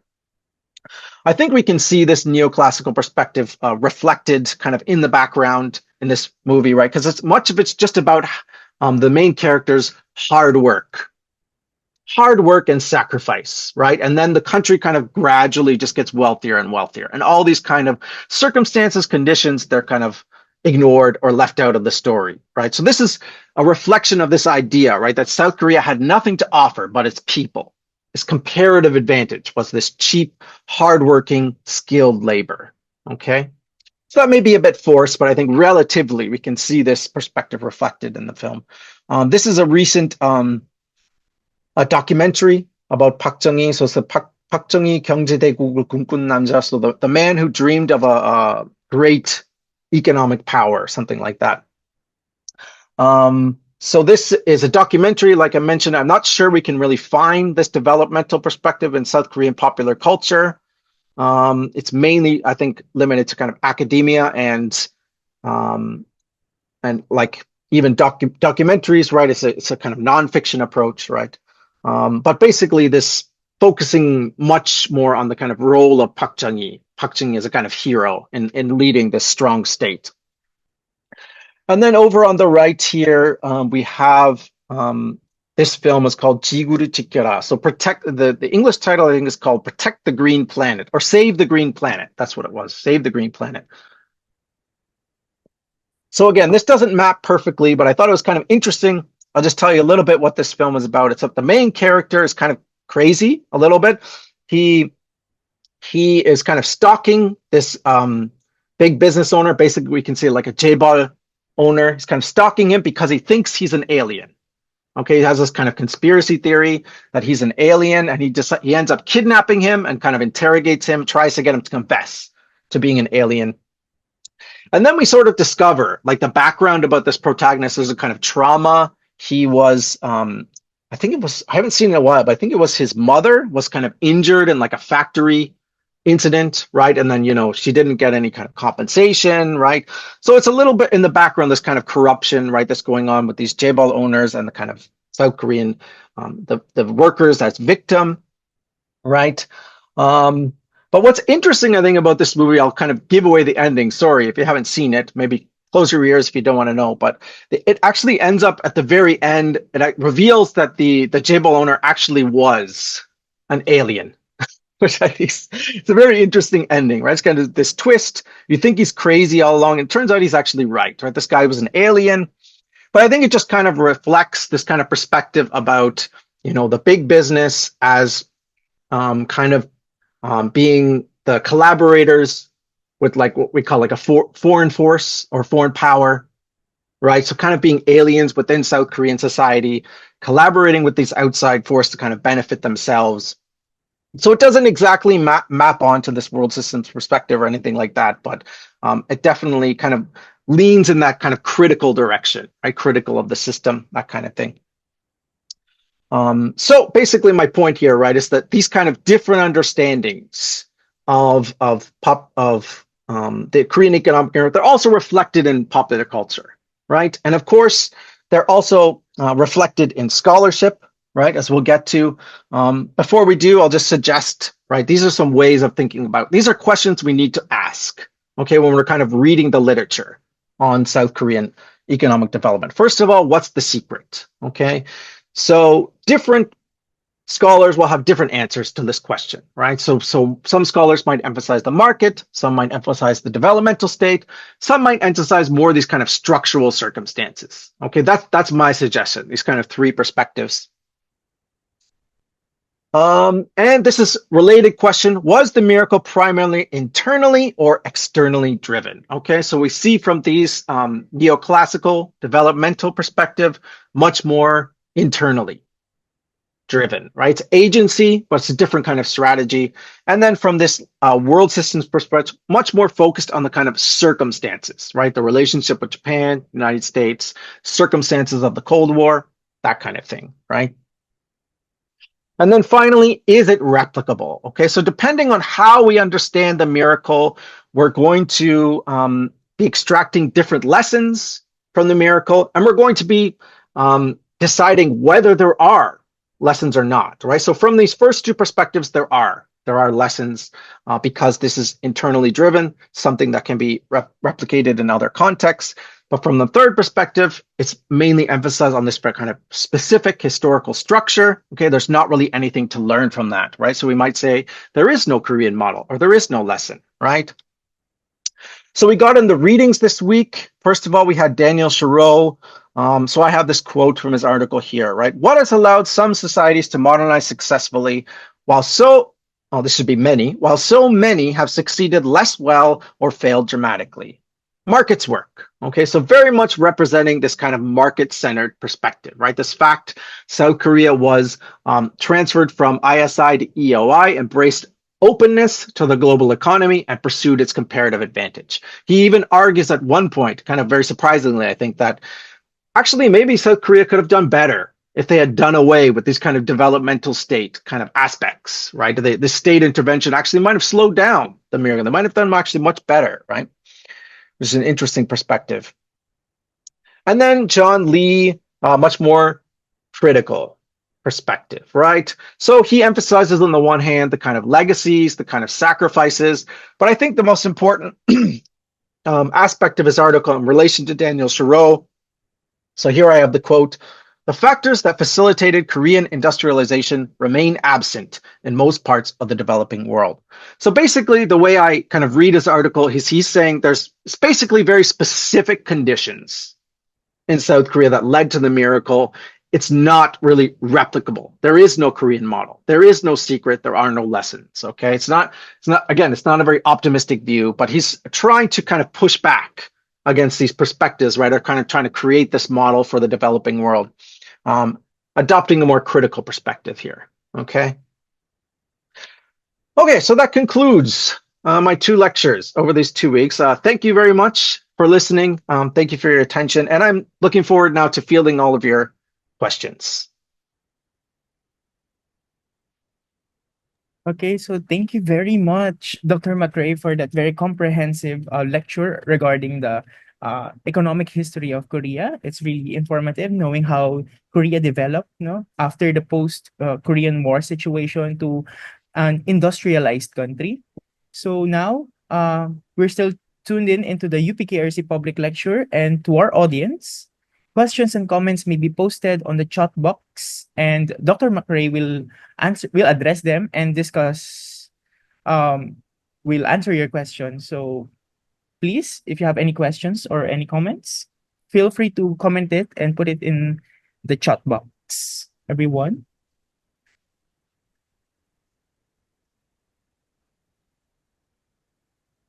Okay, so I think we don't have any questions in the chat box right now, but I'm going to ask first, Dr. Macrae. So right now, we've seen the rise of AI and tech. So what do you think about the future of South Korean economy when it comes to these technological developments? So what do I think about the rise of AI and the kind of prospects for the South Korean economy? I have to say I have no idea. Yeah, I don't feel confident to answer that. But personally, I'm quite skeptical about AI itself, okay, as a kind of miracle for the economy or something. I personally quite skeptical because I think we see this kind of rhetoric all the time, whether it's about like 4th industrial revolution or electric cars or flying cars or social media, or there's always a lot of buzz around these ideas that create a lot of speculation, bring in a lot of capital, but I don't know if we really see these. Like, I think history shows more often than not, it's like not revolutionary. It's more just like kind of bubble or I don't know, but maybe I'm not qualified to be talking about this. My personal opinion, I'm skeptical about AI as kind of, revolutionizing the economy. Thank you very much for answering that question, Dr. Macrae. We have a question from Dr. Capistrano. I'm going to read this comment. Thank you for this lecture. The interpretation across different schools of thought was a big eye-opener, and therefore the biggest highlight of this lecture for me. He says, Dr. Capistrano from the School of Business in UP Diliman. Okay, thank you very much. I think it's important not just to kind of present the facts, right, but kind of talk about the ways in which scholars are interpreting them. That's very important for me. So do we have any other questions? Dr. Kyungmin Bae? Okay. She's raising her. Before students ask question, I will just ask so others can ask. Because last week, Dr. Macrae also showed us a few films that were produced to show the Korean democracy. And then earlier, he also showed 3 posters of the 3 films. I haven't watched about Park Chung-hee, so I'm also curious about that. So based on your observation, because you stayed in Korea a very long time and you also studied in Korea. So do you think producing these media contents, especially the films, to commemorate or to remember the past is something distinctive in Korea? Or do you also see like in North America or other continents of the world? That's an interesting question. I mean, it's first of all, I mean, it is kind of universal, right? History is always an important resource for films, but whether it's kind of particularly important in Korea is kind of interesting. There are definitely a lot of films and dramas set in history. So it'd be interesting maybe if someone could do like an empirical study, right? Find out the kind of market share of these films or something. There is even just on Wikipedia, there's like a list of the kind of top box office hits of South Korean films. Just off the top of my head, I know that Myeongyang, right? The Myeongyang is about Lee Sun-shin, right? That's the #1 film of all time in South Korea. And then 국제시장, The Ode to My Father is 4th. Okay, so in 2 of the films in the top 4 films of all time are historical films, at least, right? That's probably not a definitive statistic, but if I had to guess, it seems to me like it's very important. I don't know if it's how important in a global context. Do you have any thoughts about that? I think because if you ask Koreans or the ordinary Korean cinema goers, maybe sometimes they speculate if it boosts too much patriotism amongst Korean citizens. But I'm not very sure how foreigners really view, because, for instance, the 국제시장 was one of the opening films of the Korean Cultural Center's film festival a few years ago. And then, you know, the narrative is very touching and very scary. So the film also touched on some emotions among Filipino viewers. So I think there's some universality, but like the gist of your lecture today, we cannot really say this Miracle on the Han is not really just Korean thing, right? Because it's rooted on some universal changes during that time. And then I think maybe Korean cinema really knows how to pick the the touching moment for Koreans. Yeah, definitely. I like the kind of tearjerker. So I actually show this movie to my students in class, right? And I tell them that basically, I think Korean movies have they have tear jerking as a kind of science. They know, it's like a lever, like they know how to make people cry very well. Yeah, I think so. But 국제시장 is probably one of the perfect examples. It's just no matter how many times you watch it, like it's just so sad. And even I encourage my students to try and watch it critically, right? Because there's a lot of distortion and a lot of narrow kind of perspective in the film, right? But still, you can't help it. It's just that human story, right, is still so compelling. But in terms of kind of boosting patriotism, right? Like 국제시장 aroused a lot of controversy for that, right? Like Park Geun-hye was commenting on it as like, oh well, we need the younger people can learn from this film about true patriotism, right? But it was actually kind of an exception in the Korean film market, because I think a lot of films are actually representing a more critical perspective, right? A more kind of like we'd say minjung oriented. So like the film I mentioned last week, 1987, for example, is much more emphasis on the kind of resistance of the people to the state, that kind of thing. It's probably more common, but we can say it's about ethnic nationalism versus a kind of statist nationalism, right? These are two kind of contending forces in Korean popular consciousness, and I think the ethnic nationalist perspective is probably a little better represented in films. It's a little more, maybe draws people in a little better. Okay, thank you. Thank you. Okay, so thank you so much for your question, Dr. Kyung-min Dae. Dr. Macrae, we have 2 additional questions in our chat box. I'm going to read the first one from Mr. Harvey Ang. So he said his question is, how is the legacy of militarism still prevalent in Korean economy today? Do Koreans still feel like they are fighting various social issues like low birth rate or issue of suicide? Okay,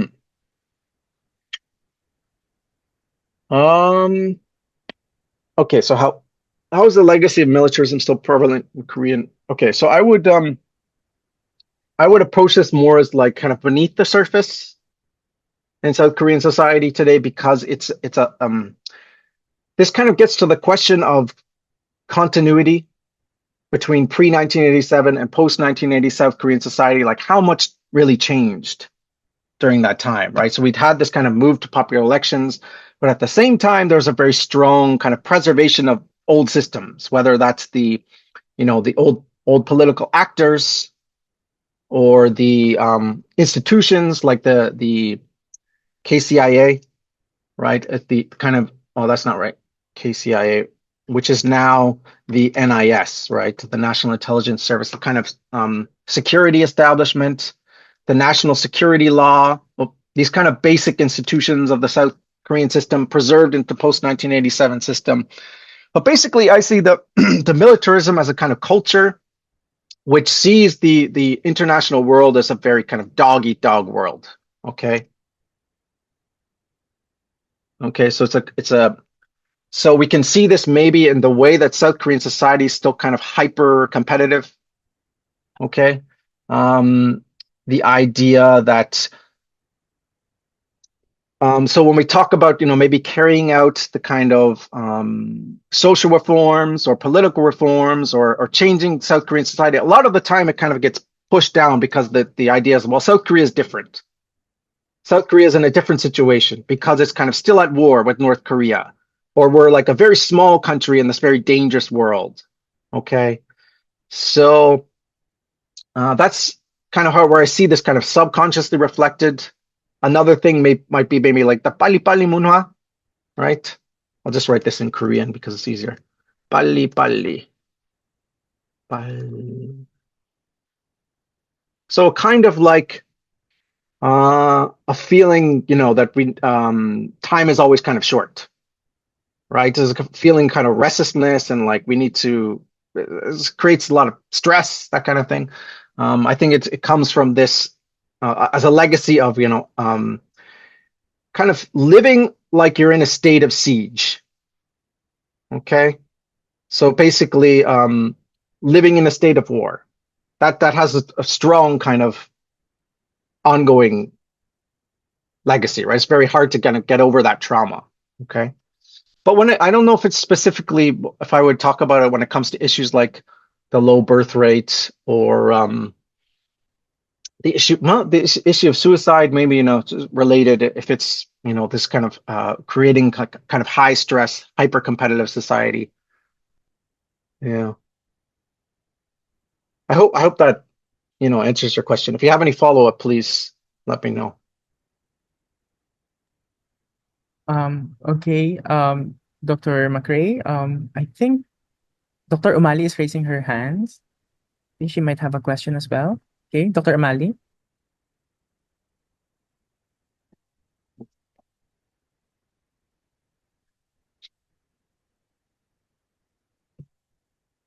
Oh, sorry, Dr. Umali. Please unmute yourself first. Okay, thank you. Thank you for the enlightening lecture, Dr. Macrae. This is not a question, but a comment or voicing my thoughts. The Philippines has long been a partner of the US and Japan. So what did go wrong for us? I know Dr. Macrae is not a Philippine study scholar, but a Korean study scholar. So that's why I said I'm just really voicing my thoughts. I am just wondering if our economists and business managers can learn from the experience of Korea. And I'm wondering what are the lessons that, we can learn from and apply or borrow, adopt as a model for us to industrialize for one or become a stronger economy. And I'm also wondering, voicing my thoughts, knowing that Harvin is here and Dr. Erica Pistrano is also here. If we teach this in the School of Economics, I don't know if they do, or the College of Business Administration, or even I can't recall the unit in the university where our politicians go for short-term lesson on how to govern. I mean, many of our politicians are not lawyers or political scientists or economists, but artists, movie stars, and the like. And they come here to the university for a short-term program to teach them how to, NCPAG, thank you, Eric. So I don't know if these are some things that the KRC and I don't know if the Center for International Studies and these units can partner with, because it gives us a different kind of reality or different kind of realization, quite different from, I don't know how things have changed, but when I was a student of the university, we've always looked at Japan, the model, we've always looked at the US as the model. So yeah, I'm just simply voicing my thoughts out. Perhaps the younger generation knowing this, and they will become our future economists, business managers, politicians, can change things for the better for the country. That's all. Thank you. Okay, thank you. Yeah, a comment on that. I mean, I I won't pretend to be kind of, an expert or know very much really about the Philippine situation, but it's very interesting to note that in the 1960s, the Philippines was actually kind of held up as the model for the developing world, right? Up to that point, they were seen as kind of the post-war economic miracle, right? At least among the kind of free world, right? But then I guess something kind of went wrong or whatever after that, right? So there's a question here. I know that land reform comes up a lot. Yes. Like, at least what I hear when I hear about the Philippine cases, like, well, they didn't carry out the same kind of land reform as South Korea, right? And that's created these kind of dynamics of, whether it's corruption or kind of obstruction of some kind of sweeping reform or something like that. But that's when that's why I still think it's so important to talk about if there's something to learn from Korea, right? We have to kind of conceptualize first how did they do it, right? So that's why I think talking about these perspectives is so important, right? So depending on whether Philippines has something to learn from Korea or not, we have to try and figure out how we're explaining this miracle, right? So I talked about how from the, neoclassical or developmental perspective, there is something to learn, right? And South Korean government very much is basically selling, for lack of a better word, its model to the world, right? Countries are coming to learn from Korea and they're telling people, this is how we did it, right? But then on the other hand, there's room for thinking about this critically, right? Whether there's actually a certain kind of historical conditions that actually don't make it replicable, right? Or make South Korea basically a kind of exception, right? And then in that case, there may not be something to learn here. So, I mean, that's basically how I would approach this. It's like we have to kind of look at the perspectives that are explaining this miracle to figure out if there's anything to learn. When it comes to land reform even, right? We see in the South Korean case, it was actually basically war that allowed South Korea to kind of carry out these land reforms. This is kind of very specific condition, right? So. If I may add to that, talking about land reform, this is looking at Japan as a model. Well, Japan lost in the war and America was able to impose on Japan land reform, which MacArthur was not able to do in the country. They say because the landlords were whining and dining MacArthur here. So he was not able to do the same thing that he was able to do for Japan. Okay. This is just what I hear. Right. So different historical circumstances. Yeah. Yeah. Mm-hmm.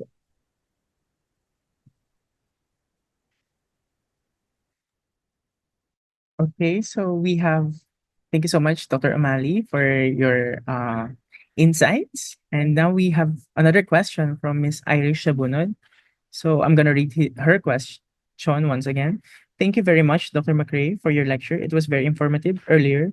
Earlier, you mentioned about different political and economic perspectives regarding the miracle of the Han River. Do you think culture has also contributed largely to the miracle? Culture being politically or economically driven, or vice versa?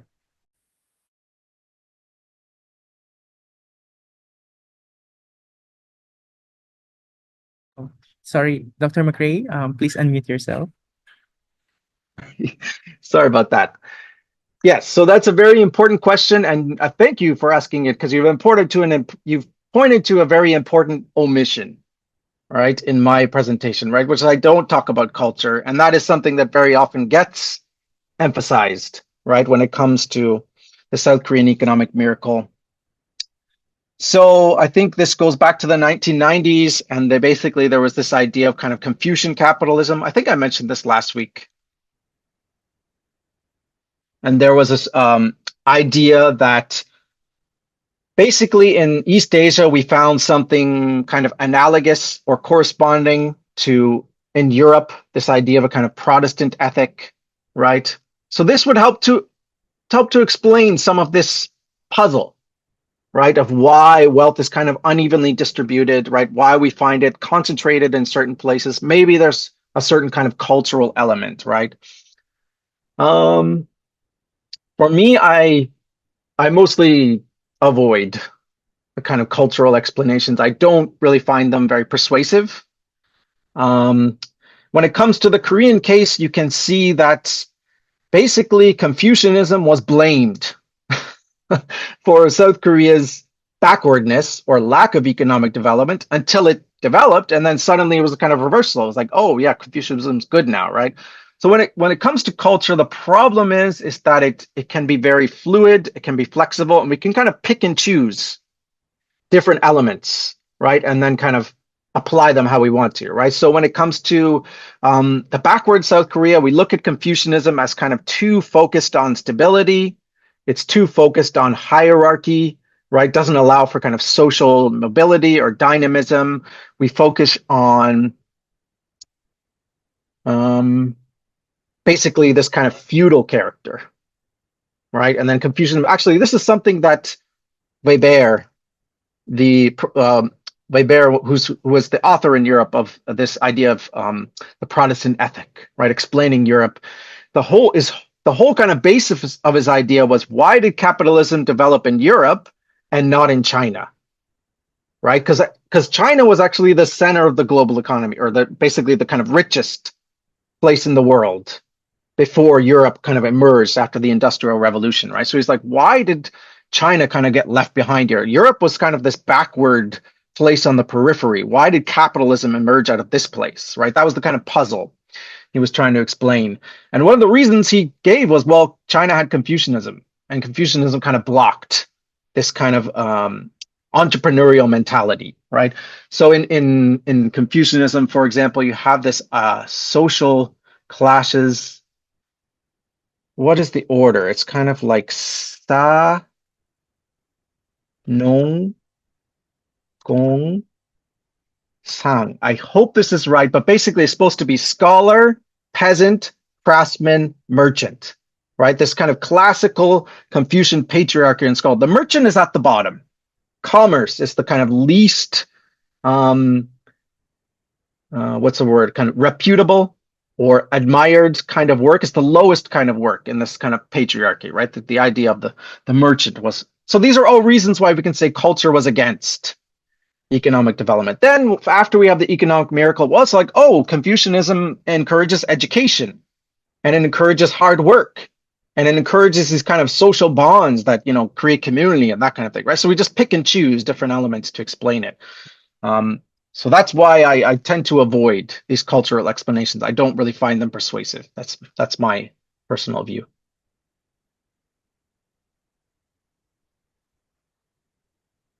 Yes, yeah, I would agree with that comment.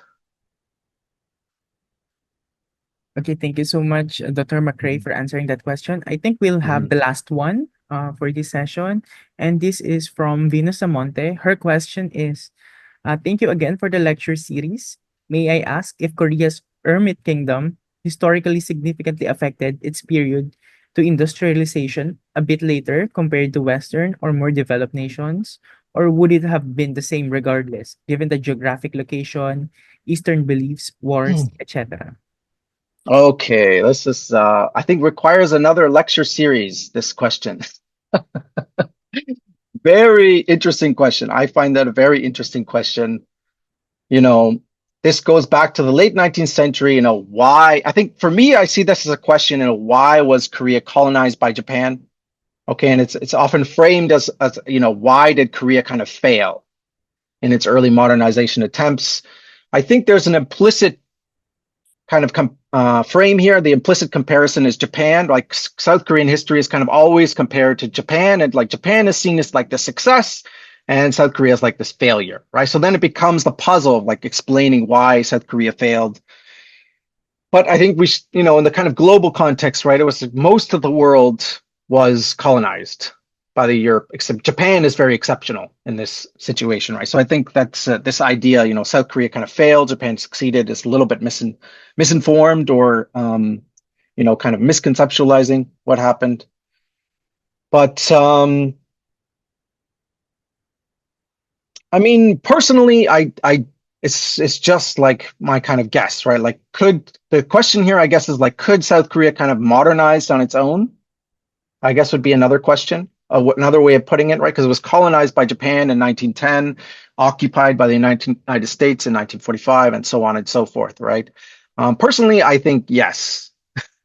I think it could have, like it, but it's a very kind of big counterfactual, right? Like, what if, right? But I think that because if we look at how South Korea managed to modernize, even like, of course, these foreign kind of occupations by Japan and the United States were very important, but also you have these kind of also internal forces, right? The kind of the people, basically, the Korean people are adapting to these situations, right? So you can see like economic growth under the Japanese Empire or under the U.S. occupation and so forth without the Korean people kind of adapting to the situation. So I think there was like a kind of potential there. So that would be the kind of, I guess, short answer to your question. I mean, it's a big question. It's very important. I think it's interesting. I hope that, at least suggests an answer for you. Okay, so that ends our question and answer question, Dr. Macrae. So thank you so much for having us today. So just like a few words, thank you so much for your lecture. And I find the lecture very interesting and relevant to the Philippines. After the Korean War and World War II, it was always taught in our history classes that the Philippines was richer. Oh, it was in a better condition. Yes. After the Korean War compared to South Korea. And the Philippines also experienced the same thing, the authoritarianism under the Park Chung-hee in South Korea, and in the Philippines under the Marcos regime. But what makes Korea and the Philippines different is, Korea was able to industrialize. And as today, it is considered a developed country. So yeah, I hope that we would be able to learn from the Korea as a model for economic. So with that, we thank you very much, Dr. Macrae, and let's give him a virtual round of applause once again, and we formally conclude our today's lecture.